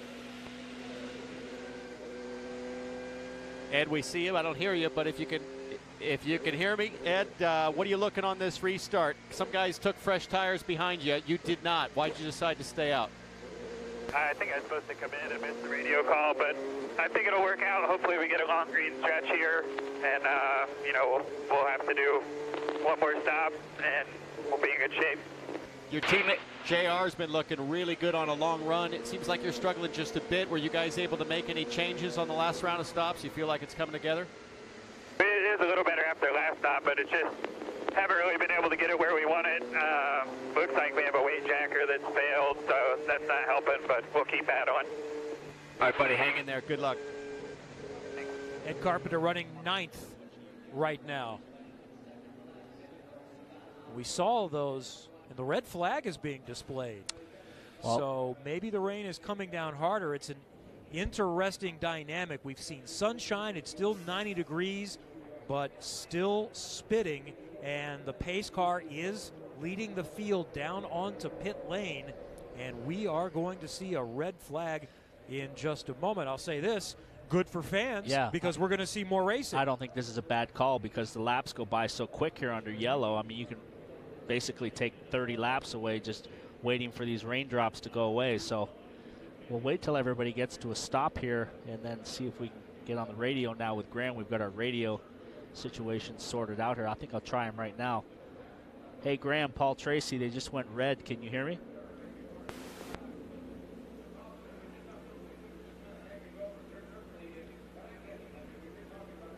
Graham, Paul Tracy up in the booth. Can you hear me? Yeah, I got you, PT. Well, you're pretty racy today. You've been stuck in between 3rd and 5th, and just haven't been able to bridge the gap to the front 2 guys. But you think you got something here for once track cools down with this cloud cover? Yeah, I mean, I think our car is pretty racy. It doesn't have the speed, certainly of the Penske cars and of Hildebrand. the restarts. But you know, we've been able to keep up here. I think where we're good is on the really long run. The struggle is following Hunter Ray and Power and Elio all day. They've found a way to run pretty high and take away my lane there. So, you know, I'm unfortunately a bit of a one-trick pony down in 1 and 2. I can't run low, so you know, it is what it is. Well, they're certainly not running anywhere near as high as you've been. We've been watching you a lot, and about 4 or 5 times I thought you were going to hit the wall on the exit of 1 and 2. You're up so high, but it seems like it's using the tires less, because on the long run your car seems to come on in the last, you know, 5 to 10 laps of the run. I mean, they're not as high as me on the very, very, very exit, but that's where I have to go to try to get some air. If you try to cross the wake to the left, you're going to lose the rear end. So, you know, they just run the high line from the entry till about 3/4 of the way through, and that's what makes it tough, because I pretty much have to hang on to the rear of the thing until they give me a little gap up there up top. But look, I mean, you know, the Gale guys have worked awfully hard today to give us a competitive car. It's an important thing with where we are in the championship, and you know, let's hope that nothing strange happens here with the strategy those other guys just took, and you know, be able to finish this thing off. All right, good luck the rest of the race. Thanks, brother. Well, an interesting opportunity now to really have for the team some time to talk to their driver and us to talk to the teams. John Boslog with the Penske team. Yes, and John is in the process of talking to Will Power right now. Now, I find it interesting that they go red. In a way, that protects the strategy of those who just stopped. Because if you're running around for a long time under yellow, then all of a sudden they might creep into another strategy. How does that play from your side? Well, we're trying to figure it out. Obviously, he's been doing a great job so far. It's not going. It certainly didn't. We didn't plan for this, and we would like to have been doing what we were doing, you know, to this point. You know, these guys probably, if we would have run around yellow, they probably would have been able to come in and keep getting fuel and that kind of thing. So we kind of think it helps us a little bit in terms of that. You know, we get back green and racing, and so we'll see. You know, not everybody, we can't make it. You know, everybody can make it on one more stop from here, and the guys that came in are going to need a little help to make it as well. So we'll see. I mean, Will's been doing a great job. We've had great pit stops. He qualified well. We're just hopefully, you know, 2 team cars up there. See how we do. All right, a lot of discussions going on, and I can tell you, by the way, it's very dry on pit road. Katie? And I was just joking with Ray Gosselin. He said if he had a vote, we would still be out there. But, Ray, your driver, Ryan Hunter-Reay, has charged from 15th all the way to 3rd. What changes did you make that he's so much happier today? A lot, really. We didn't get a chance to practice with it, so kind of hoping for the best, and it's working out so far. So long way to go still. Speaking of a long way to go, what's the plan for these last laps? Hopefully pass the 2 guys in front of us, and then pit for tires and win the thing. So pretty simple. Well, simple, exactly, and it is a chance for you to talk to Ryan over the radio. What will you say to him during this red? We'll just update him on what people have, because guys in the back pitted for tires, so you got to look for them coming. And then really, there's no strategy involved. Fuel's out of the equation now. It's one stop for everybody, same for everyone, so you just got to pass them. That's it. And Anders, we'll see if Ryan Hunter-Reay can make it 4 wins today. Yeah, I'm standing here with Brent Harvey and J.R. Hildebrand's pit. Brent, it's looking good so far, but you're a little bit weak on the initial restarts. What do you have to do here to change that? I would just have to get a good start out of 4 here. I think we missed something a little bit on the last one. But he had a good one time before that, I think it was. So we'll just get rolling and be okay. No worries. Any changes planned for the final stop? Not at this point. All right, thanks, Brent. Over to you, Robin. All right, we're with Ricardo. No, let me tell you something, Ricardo. This kid was in a sprint car race. He's been on the high line on the cushion all night. He's been the show, watching him get all the way to 3rd, starting 10th. Stay up there. That's the strategy. Yeah, I think we've got a good car. The Gale car's been running strong. Graham's been driving a smart race as always. Honestly, he's a great racer. Just got to see how it goes. You know, we got 4 cars ahead of us. We just got to get around. There are 3 cars ahead of us, I'm sorry, and go from there, you know. Do you think the guys in the booth keep saying the high line's a good way to save tires? That part of the strategy?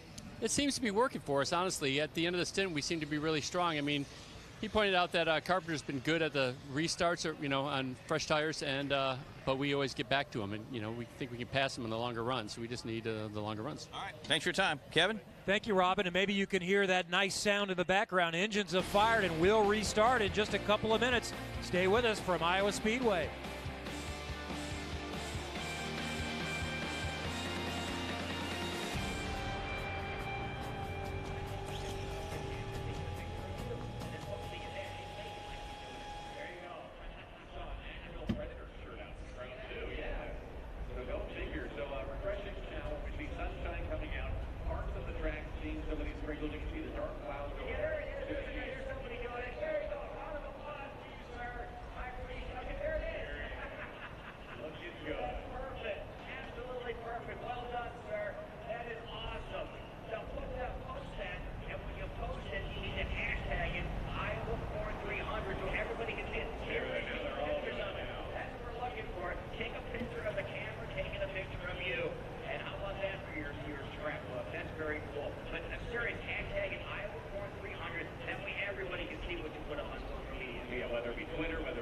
Facebook, whether it be Instagram, whatever the case may be, go ahead and hashtag it. Share those photos. It's always fun to see. I really enjoy one of my favorite things at the end of the race day is to get out of victory lane, jump in my truck, get the air conditioning on, and then start moving.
This is the 11th time we've seen the rise of IndyCar series here at Iowa Speedway. Ryan Hunter-Reay is the only active driver to win at Iowa Speedway more than once. Of course, Ryan Hunter-Reay has 3 wins, 2002, 2014, and 2015. Past winners include Joseph Newgarden, he was their winner last year. James Hinchcliffe won in 2013. Marco Andretti in 2011, 29 in 2010. Also entered into today's event. So lots of opportunities for some of these guys. The Tour de France continues on NBCSN. I can tell you what I'll be doing on Tuesday, and that is watching the stages as they get back after a rest day on Monday. That much-needed rest day certainly pays. That's expected to be a sprint stage. I know a lot of drivers and myself love watching the strategy and the hard-fought racing in the Tour de France. Jan, I also know what you'll be doing on Monday. You'll be watching today's coverage. So if you see Jan on pit lane, do not tell him what happened, nor what happened in the Formula One race. He's very good about avoiding spoilers and then binge watches when he gets home. So look forward to that on Tuesday. I'll tell you, that Tour de France is getting pretty dirty, Paul. I saw somebody give the chrome horn there to Cavendish in the sprint to the finish. Yeah, it got ugly. Big controversy.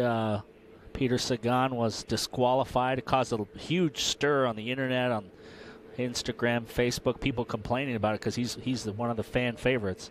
Well, as you see, cars are rolling off now, and we will get started again in just a moment. Red flag, 2:08 of 300 complete. Let's go back to the start of this race with Will Power on the front of this race. Castroneves making a move. It was Ed Carpenter who got the early jump up to third. Meanwhile, Elio Castroneves, looking for his first win in 3+ years, goes to the bottom side of his teammate, and he grabs the lead and held it for quite some time. Our first yellow came on lap 56. And this was right at the end of the 10 laps of terror. Michael Aloshin hanging on all day and finally can't hang on anymore. Gets into the wall at the exit of turn 2, but he was okay. Hildebrand, big run on Castroneves, dove down the inside, slid it up in front of him, took the air off of him, and he was into the lead. AJ Foyt Racing's been struggling all day. Lap 133, this was Carlos Munoz, heavy into the wall at the exit of turn 4. And then on lap 169, here's what happened with J.R. Hildebrand. Will Power trailing, gets into the dirty air and washes up and almost crashes. A carbon copy of Munoz's teammate Connor Daly brushes the wall, and then we had some big raindrops, so instead of running under yellow, we decided to stop here, and we're going green again, guys. Back at it with Castroneves, Power, Hunter-Reay, Rahal, and then Hildebrand looking to the bottom side, trying to grab 4th position over Rahal. Can't get it done right there. Hildebrand had a bad stop. He lost a couple positions. They can't afford that on this last stop. They're going to have to nail one. They can't afford to lose 2 or 3 positions on the final stop with only 40, 50 laps to go. So look at these two guys, the full moon. These two guys are at it again, Townsend. Further back, it was 3 wide as the cars that elected to take fresh tires are pushing hard. There's Joseph Newgarden making a move on Carpenter. And in front of them in his first oval race ever is Esteban Gutierrez running in 8th position. That's Newgarden going to the bottom side of his former boss and getting around Ed Carpenter. and that is for 9th. Tell you what, Gutierrez is holding his own right behind a guy who's got so much experience, Tony Kanaan. The best thing for him to do is just sit there and watch and try to stay in your position, because this is a phenomenal race for him. There we see Newgarden going around Gutierrez, now up to 8th position. So Joseph Newgarden knows he needs to make moves now. Well, that's fresh while the tires are prime. Yeah, fresh tires against used tires. So these two guys, again, like Texas, they are tied together and they have some history together. So watch these two guys fight as Newgarden closed the gap on them immediately on those fresh tires. Already up 4 positions to 8th. Now working on Kanaan for 7th. But Kanaan is going to take a look to the bottom side of the aero car of James Hinchcliffe. He pushes up. He got some aero push. Nice Newgarden run. got a nice run, so he'll dive down the inside. Man, I think that was a good call by Cindric to take those tires. Look at how loose Tony Kanaan is. Newgarden was in 6th position when they pitted him off strategy for fresh tires. He's now up to 7th. One more position, he'll be back to par with 25 lap fresher tires on the top 5 cars. And with Kanaan, you also see what happens when you attempt to make a pass and it doesn't work. You lose all your momentum, and then you likely lose positions. The only guy that's been able to make this work, Townsend, is Newgarden, because everybody else, Pagenaud, everybody else that came in with him has really not been able to do anything with the traffic. But the problem here is you're pressing very hard if you're Joseph Newgarden, and you're actually going to wear the tires a little quicker because you're trying to force it in the moment. He almost has Hinchcliffe there. They'll be side by side down in turn 3. There goes Newgarden. Now further back, Scott Dixon is struggling to make those fresh tires work. He's sitting in 13th position and hasn't been able to charge through like Newgarden just did. Well, he's been in 12th to 13th the whole race from the start. He has not even made any progression at all. He hasn't fallen any further back, but he's really gone nowhere other than 11th, 12th, and 13th the whole race in this NTT Ganassi car. Look at the championship. I mentioned this earlier. Points as they run. It was 34 coming in. Now it's within 1 as Castroneves leads. Dixon trying to work on Ed Carpenter. One of the others that picked up new tires on that stop, Simon Pagenaud, has picked up 4 spots. He's running 10th. You're talking about Scott Dixon. I spoke with Mike Hull, who of course is on the radio to Scott Dixon during the break. He said they're struggling with a loose car, in that in the early part of the stint the car is very loose, but if they tell Scott to wear out the front tires, then he gets the car fairly neutral. So he actually tries to work out the right front tire to take some grip out of it, and then he gets his balance back. And how you do that, Townsend, you drive into the corner, you just oversteer on the front tire, you jerk the front wheel down and force a push into the car. But you can't do that on entry trailing off the throttle. You have to crack the power just slightly, get the weight on the back, and then put the steering wheel in. It's very, very tricky, and only a guy like Scott Dixon with the experience knows how to do that. One more spot for Simon Pagenaud, now +5 since the restart. Goes around the former Formula One driver Esteban Gutierrez to get into 9th. Gutierrez still hanging in the top 10. Rossi recovering now with that slightly different strategy. He's up to 11th. He was down in 14th, 15th the whole race long, so he's closing in on those fresh tires on Gutierrez. Meanwhile, up front, 0.7 of a second is the lead for Helio Castroneves. Looking for his first win in 3+ years. Can he get it done here this evening? Will Power second, Hunter-Reay, Rahal, and Hildebrand. And here's Gutierrez from Twitter with some thoughts, and he has had a great attitude. It's been fun to have around. And that was after his first day testing here at Iowa. Big respect for these folks, and he's showing big respect for the conditions today. Hasn't made any mistakes, taking everything he learned earlier in the race and applying it for later on. He said he loves how technical you have to be, how much you can help with the car and help your lap. It doesn't seem like it. Seems like it's an engineering exercise, but there's clearly much more to it. Kanaan has closed back in on Hinchcliffe. Newgarden has got by these guys and just taken off down the road as we see the fresh tires of Pagenaud now as he's going to try to make a move around the outside of Kanaan. Oh. Kanaan moving around, very similar like Texas. His car darts around a lot, so over-under for Simon Pagenaud there. Remember it, Texas, strong words. There's Pagenaud. He didn't like that little move over hip check going into turn 1, and then he had to cross him over, so he's like, gave him the salute like, hey, what's up, man? Kanaan had the ire of the whole IndyCar field after the Texas race. I remember Hinchcliffe's quote. I loved Ganassi. Chip Ganassi had criticized Hinchcliffe. Hinchcliffe said, that's adorable. That's Simon Pagenaud expressing his adoration for Tony Kanaan. One-handed driving at nearly 180 miles per hour on less than a 1-mile track. I keep watching the lap times, Kevin, for Joseph Newgarden to see if that fresh tire advantage is paying off. Right now, I'm not seeing much of a dent being put into J.R. Hildebrand as Pagenaud goes to the inside. Well, Pagenaud's also got those fresh Firestones, and he's working his way up through the field. Now in 7th, Newgarden is the next target. Newgarden's way up the road on Pagenaud now. He was much quicker on the restart and getting through some traffic. But how about this guy? Helio Castroneves, he's been lots of pole positions, but he's kind of gone backwards in the races. But today, he's been at the front the whole race long. So is this the day that you finally break through, Townsend? It's almost like winning your first race again. When you go this long without winning a race, you have to start questioning yourself. Is it ever going to happen again? Can I win a race? Am I too old?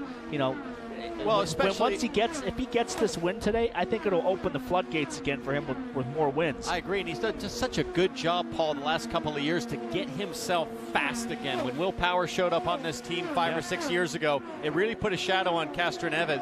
He doubled down, he worked extra hard, he studied the data, and now he's as fast as anybody on his team or in the field for that matter. And I have to think that all those rumors of the sports car opportunity or maybe the sports car decision Roger Penske's going to make for him is giving him extra motivation today. Well, I'll tell you what, for him to leave the series, even though he is the oldest guy, it will be a huge blow to the series, a big hit in terms. He is unquestionably the most popular driver in IndyCar racing and the most recognizable at this time and the most fan-friendly of any of the drivers out there. And put me on the list of fans that wants to see Helio Castroneves continue full-time. And to clear up the speculation isn't necessarily that they think that Helio is done. It's more possibly a matter of maybe we only want to run 3 cars in IndyCar and we might need a big-name star to help anchor along with Juan Pablo Montoya, the new sports car program. It'll be a hard decision to make. Right now, he's the championship leader, and if he finishes this season and wins the championship, pretty hard to take him out and move him into sports cars. Well, I believe that if he did go to sports cars, I can't believe we wouldn't see Castroneves at the Indy 500 for many years to come. That was Graham Rahal sticking a nose in on Hunter Ray. Had to back out, and he's going to pay for it here as J.R. Hildebrand makes a position. That's for 4th. Hildebrand not really moving forward like he was in the beginning of the race. This is laps are winding down here quite quickly. And look, guys, at that black Penske car. That's Joseph Newgarden has now caught up to Graham Rahal and J.R. Hildebrand.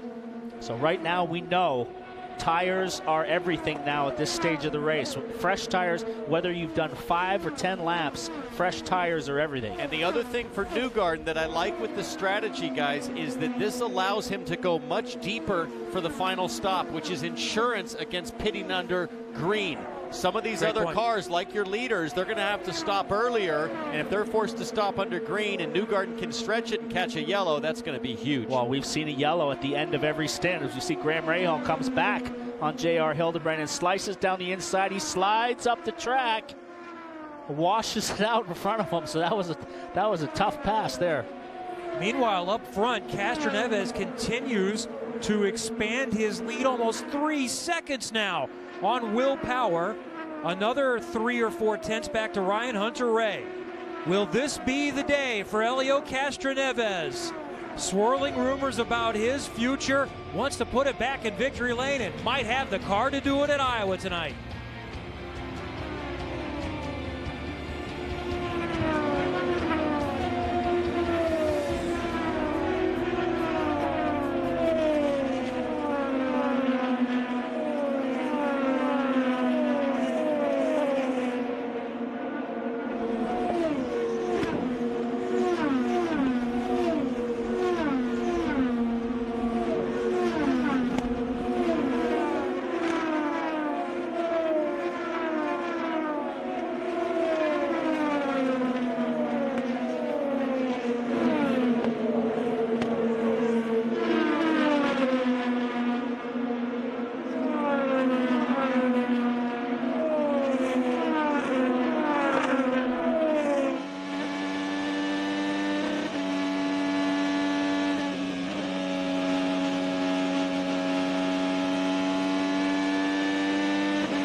laps remaining at Iowa Speedway. Anytime you pit, it will be the last pit stop of this 300-lap event. The Iowa Corn 300. Thanks for joining us on NBCSN with Townsend Bell, Paul Tracy, Jan Beekes, Katie Hargett, Anders Krohn, and Robin Miller. I'm Kevin Lee. A lot of side-by-side action as we continue with Scott Dixon going to the low side of James Hinchcliffe. James Hinchcliffe does not want to give it up, but this is the situation as we just saw. We saw J.R. Hildebrand pit early. If a crash happens, he's 2 laps behind. He's toast under that situation. Now, Scott Dixon has about 25 laps further he can go than James Hinchcliffe. So now with that pass right there, Scott Dixon has the opportunity to close with Joseph Newgarden, who's on the same strategy, and Simon Pagenaud. So Scott Dixon 6 seconds back right now, but he's got clean air. These two guys have been tied together the whole race long. Ryan Hunter-Reay and Graham Rahal. They've been racing basically since the green flag. Castroneves has a commanding lead, the biggest lead of anybody in the race at almost 3 seconds right now. His car is working very well. He's taken that advice from Rogers, save your tires, don't use them hard, and it's paying off as we see the Ed Carpenter come in for his stop.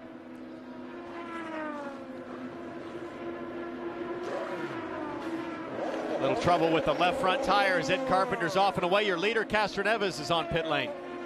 So we've seen both of the Ed Carpenter racing cars make their stop. First Hildebrand, then Carpenter. Here comes Castroneves, and that's Hunter-Reay coming right behind him. Also Hinchcliffe getting set to pit. Castroneves is taking his sticker, Firestones and Sunoco, and we not expect any changes, no changes up front. That's a quick one, but the time from when it was dropped off to Jax to when he left, he definitely lost some time. Well, it was still an 8-second stop, so it was slower than their normal stuff, but still quicker than Hunter-Reay. And we have Tony Kanaan coming into the pits. He's going to put 4 fresh tires on. No change to the front wing plan there on that 10 car.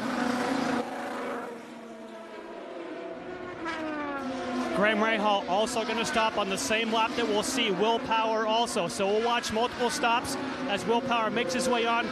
Graham Rahal has been happy with this car. He has been tuning it. And again, we've seen him running the high line to try and maintain that tire life. Will Power has the long drive down at 50 miles per hour to his pit box. Now, anytime you go a lap longer, theoretically, if you have a really good in-lap, you might be able to make up a position. Now, we know that Castroneves was over 8 seconds. So can Will Power get less than 8 seconds? Oh, yeah, that's 6 seconds. So theoretically, he should pick up track position with that one. Only needed 43 laps of fuel did Will Power to make it to the end as Hunter-Reay goes racing by.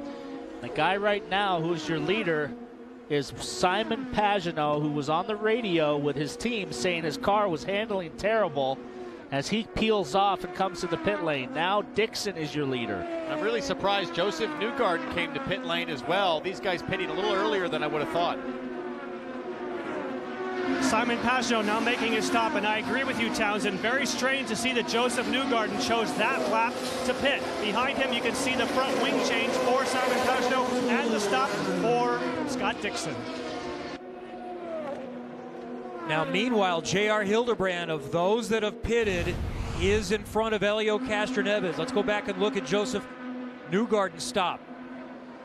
Looked like a nice clean stop for Newgarden. The reason I was surprised is if you stay out, you might get lucky with a yellow and put the whole field a lap down. A little bit of front wing on the right front wing of watch these two Ganassi cars go by each other here. Chilton was leading for a slight moment. I'm guessing that Tim Cindric and Newgarden decided it would be better to be on the same tire strategy as far as not losing time with older tires. Get in and get them. But you're right. That's one other play. Here's Chilton pitting. And right now, we show Hildebrand ahead of Castroneves on track, which is really a big move. All this cycle right now, I think Hildebrand's going to come out the leader because right now he's ahead of Castroneves. So Kimball and Andretti are the effective leaders right now. But Jan? And yes, why we watch Max is stop here as well, Max Chilton.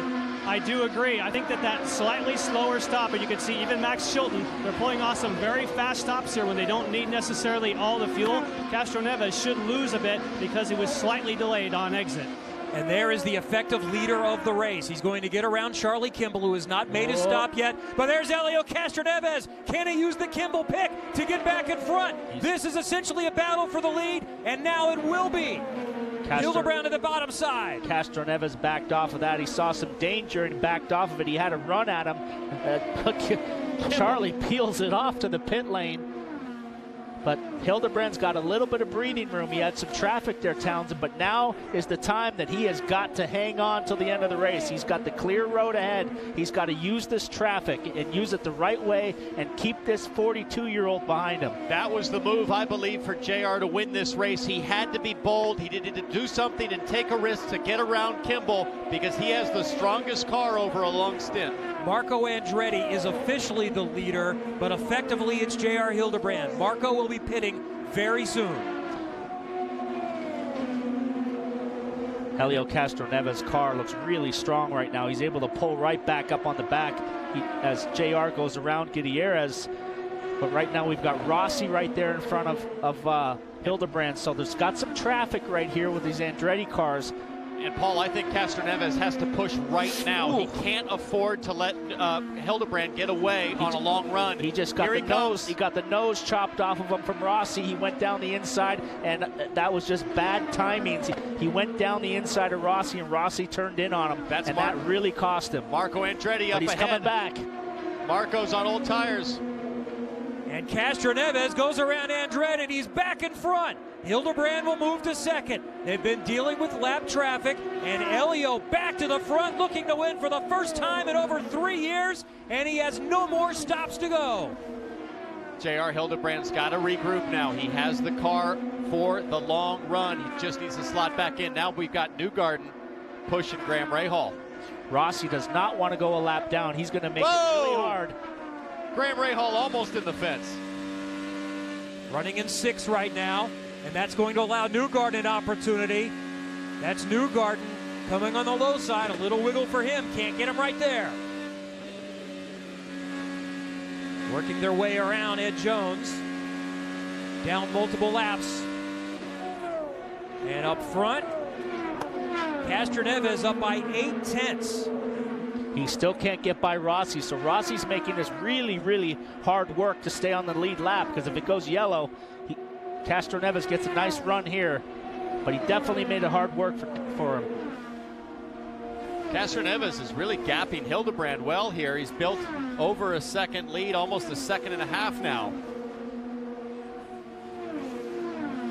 What a story this would be for Helio Castroneves. We thought maybe 2 weeks ago it would be his weekend at Road America, starting on the pole for the 50th time with a quick car and quick teammates all weekend.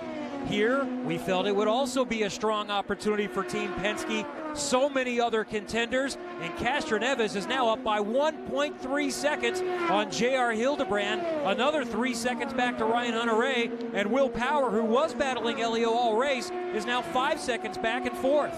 I'm amazed right now with the tension building, Townsend, that the guys are getting more frantic, their passes are getting more aggressive. We haven't had any cars crash into each other, and I would not be surprised if there's a late race yellow where somebody gets together with somebody and maybe make a shootout for the end of this race. On board with Ed Carpenter trying to hold off Ryan Hunter-Reay.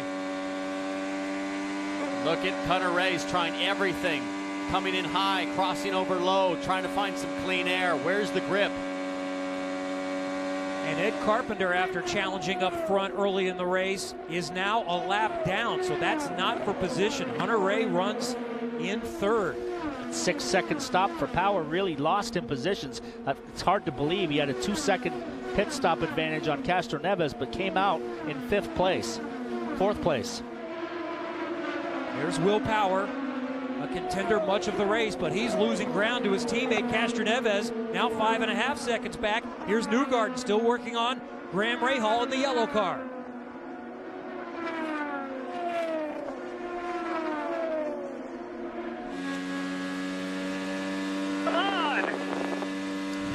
I think that's Graham Rahal yelling at the slower car of, I think that's Ed Jones in front of him.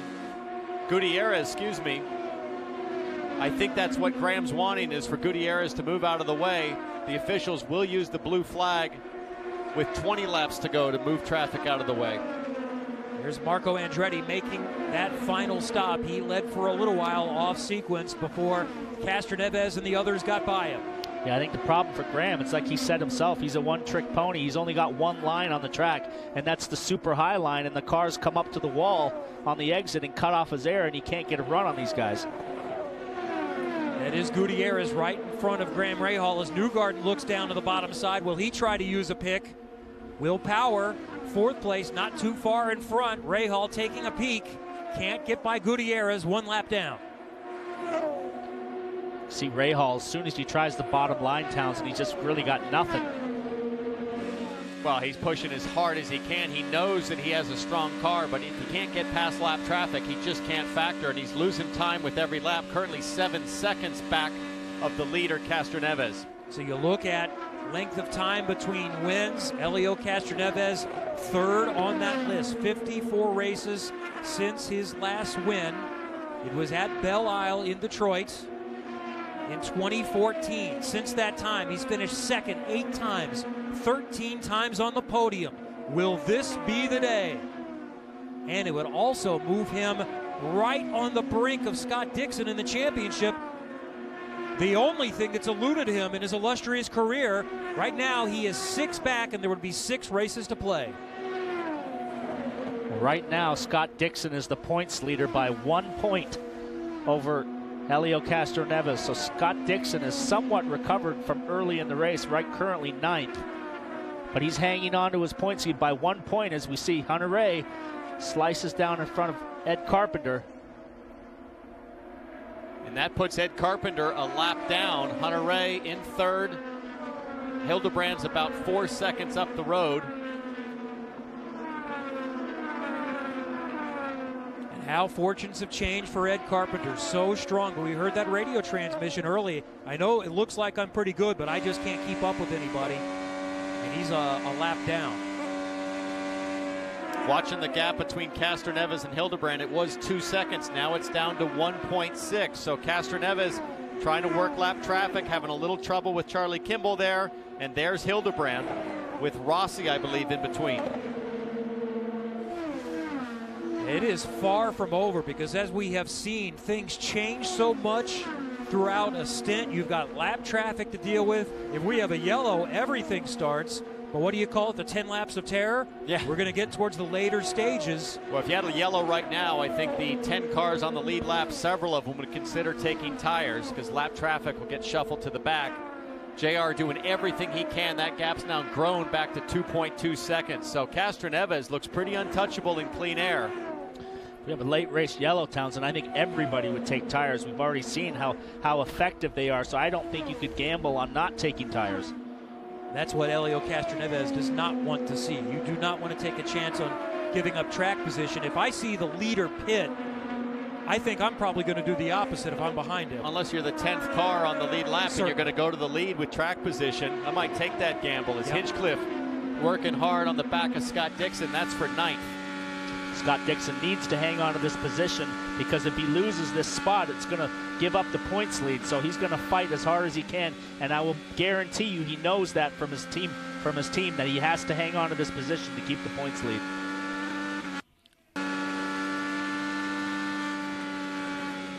Hinchcliffe with a little bit of run on Dixon. Dixon running high, leaving clean air low, so Hinchcliffe just kind of runs it in hard, takes the low line, and then just deals with it middle off the corner. Inside 10 to go at Iowa Speedway. Helio Castroneves continues to stretch his lead by more than 3 seconds now. Team Penske also poised potentially for their first win at Iowa Speedway.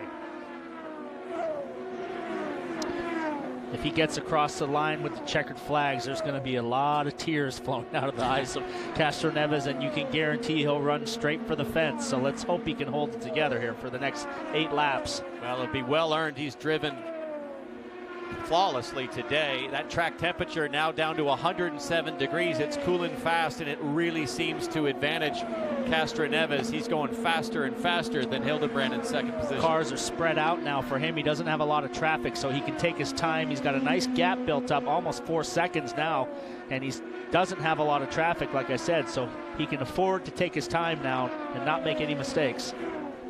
Helio Castroneves has led well over 2/3 of this race. 211 laps led today. We saw a similar beatdown by Joseph Newgarden, even more so last year. James Hinchcliffe led well over 200 laps back in his win in 2013 here. Just watching those bright red gloves from Castroneves. The car looks very well balanced, a lot of precision in the hands, just driving to the limit of the front tires, not trying to force anything as Roger Penske looks on. I'm looking at the times right now. He's got Andretti in front of him. Andretti's running a 19.1 and Castroneves a 19.5, so he really doesn't even have to pass him. He's got a big healthy lead now. It's down to 3.2 from 3.9, but he doesn't really have to push the issue now because the pace is kind of evened out for everybody. 3.5 laps to go for Helio Castroneves. That's J.R. Hildebrand, more than 3 seconds behind. Under 3 now for Spider-Man. You know, ever since Penske asked him to conserve tires, he's been working the high line, staying off the bottom, giving the tires a break with the longer radius, and it's really paid off. I think this win will mean a lot for Roger Penske, too. He and Helio have a very special relationship. They've worked together for so many years. And Castroneves is a lap and a half away from breaking the drought. His lead now at 4 seconds over second place. And we're poised for our 9th different winner of the season. Graham Rahal and Joseph Newgarden are still going at it for 5th position. White flag for Helio Castroneves. Under a mile to go to win for the 30th time in his career. On the backstretch, J.R. Hildebrand is nearly 4 seconds in arrears. Castroneves, 2 more turns to go. Checkered flag, win number 30. It snaps a more than 3-year drought. And Castroneves squarely is in the championship hunt.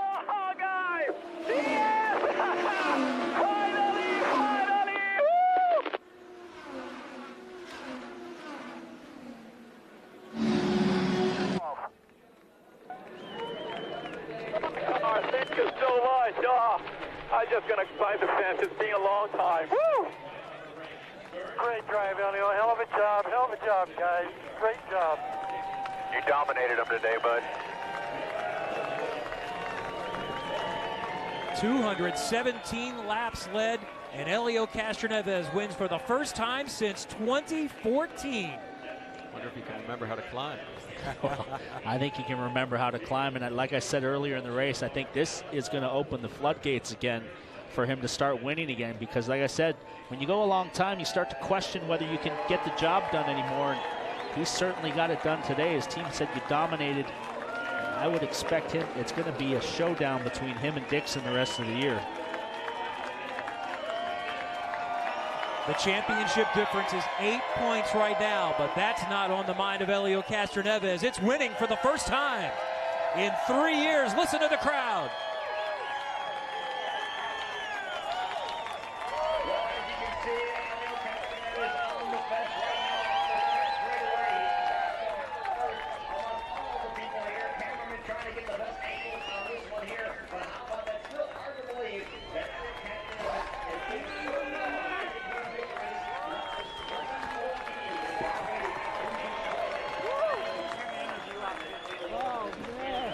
Well, he said on the radio the one thing he wanted to do was find a fence to climb, and it is the first time since Detroit 2014 that he's had that opportunity, hugging the Penske car for the first Penske win here at Iowa.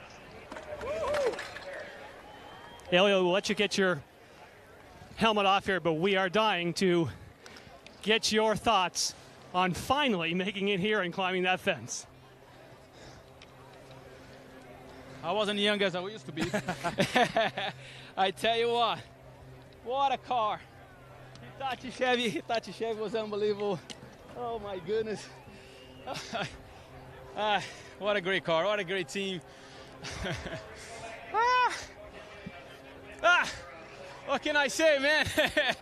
What a race, I'm speechless. I want to thank obviously RP and those guys, Cindric, and my engineer, my group number 3, and my teammates, man, because we are working so hard together. But Hitachi Chevy was running, man, on rails. I mean, I'm talking about put on the outside. We had a little bit of issue in the beginning, but after we set up the car, it's great. What a great feeling. It's just like the first time, man. Michaela, oh man, this is awesome. Woo. Just before the start of the race, there was speculation. You were asked about your future, and your answer was, what I need to do is win today and then win the championship. When you said that, did you think you had this good of a shot? Listen, we've been close so many times, and finally our luck was a little bit on our side. We didn't have a problem with the yellow. Car was on it. You know, everything what happened behind the scene is behind the scene. I'm just so honored to be part of this organization. A great group of guys. So now, TC, all the Penske drivers won, man. That's for you, man. But it was awesome. Now, it's a big day for the team as well. Obviously, you talk about each one of the drivers having a win. I know how emotional you are, but for a team like Penske, here come the teammates, Simon Pagenaud. This is a close-knit crew. They know how long it's been for Elio, and they knew this day would come at some point. I do have to ask you, we knew this day would come at some point, but did you? Did you start to doubt whether you'd have another win? Oh no, I never doubt. That's actually wasn't not even in my thoughts, especially with those guys. I have to say, great support and special team Penske. They never gave up on me, and we've been always there. We were always good, and I'm glad RP is back. Great strategy, and man, what a day, guys! I'm telling you, this is like so cool. It's like I'm winning for the first time. Oh boy, this is amazing. I just want to thank the Lord, obviously, to give me strength, to give me power, and but I have to thank the team. And Hitachi's car was so on rails today. It's not about, believe it or not believing. It's about having everything happens on the right time. We didn't put a wheel wrong, even through traffic. We didn't panic when the car was a little bad. I tell you guys, we gotta keep digging. Let's keep working on it. All right, his 30th win. Go celebrate. He's done a lot of that already. Robin? Well, RP, you finally won at Iowa, and you did it with an old man. Well, I'll tell you, I think this is our 11th or 12th time. These guys have been real tough on us here, but to see that run that Elio made all day long, I think he controlled the race. We had very good pit stops. You could see that. But, you got to have reliability, and you got to have a guy behind the wheel that knows how to climb the fence. Here's the thing. I wrote a story yesterday that said you might be going back to 3 cars next year, and he may be a full-time sports car driver. And he said at the end of our interview, the only way I can keep my job is to win the championship. Would that be a tough decision? Well, I don't know about that. I think that there's a lot of speculation on what's going on here. Look, we got a big season to finish here, and we all normally announce our season at the beginning of it, not in the end. Right. But he's only 1 point out of the lead right now. That's terrific. I know that Scott didn't have the day he wanted, but he's going to be awful tough. And great to see all 4 cars compete the way they did today. Good racing out there. Courtesies there when you had to, and you're passing cars a lap down. And I thought the official did a good job putting that red flag out. Well, we're glad to see you back, because the big rumor in Elkhart Lake was you were buying a country or something, and you weren't there, so everybody was nervous. No, I was at the America's Cup thinking about building a boat. All right, Anders, Roger Penske wins at Iowa for the first time. All right, and J.R. Hildebrand, it wasn't a win for you today, but you equaled your best result in the 2011 Indy 500. How does this result feel? Yeah, it feels good. I mean, I definitely think under some slightly different circumstances, we had a car to win out there. Guys made a great call to pit early and then get out in the lead at the end and try to just hustle all the way. I think, if we had been on kind of equal tires with Elio, we might have had something for him there at the end. But, all in all, just really excited for the Fuzzy's Vodka crew to get on the podium here again. They definitely deserved it after the weekend that we've had. And, hopefully this can get us kicked off for kind of the stretch run going into the rest of the year. All right, thanks so much. Over to you, Kevin. All right, what a story today. What a show. Elio Castroneves back in victory lane for the 30th time, and he surpasses Rick Mears on the all-time win list. You're watching NBCSN's coverage of IndyCar, brought to you by Honda, an official vehicle of the Verizon IndyCar Series, and by Pengrade Motor Oil. Make the grade.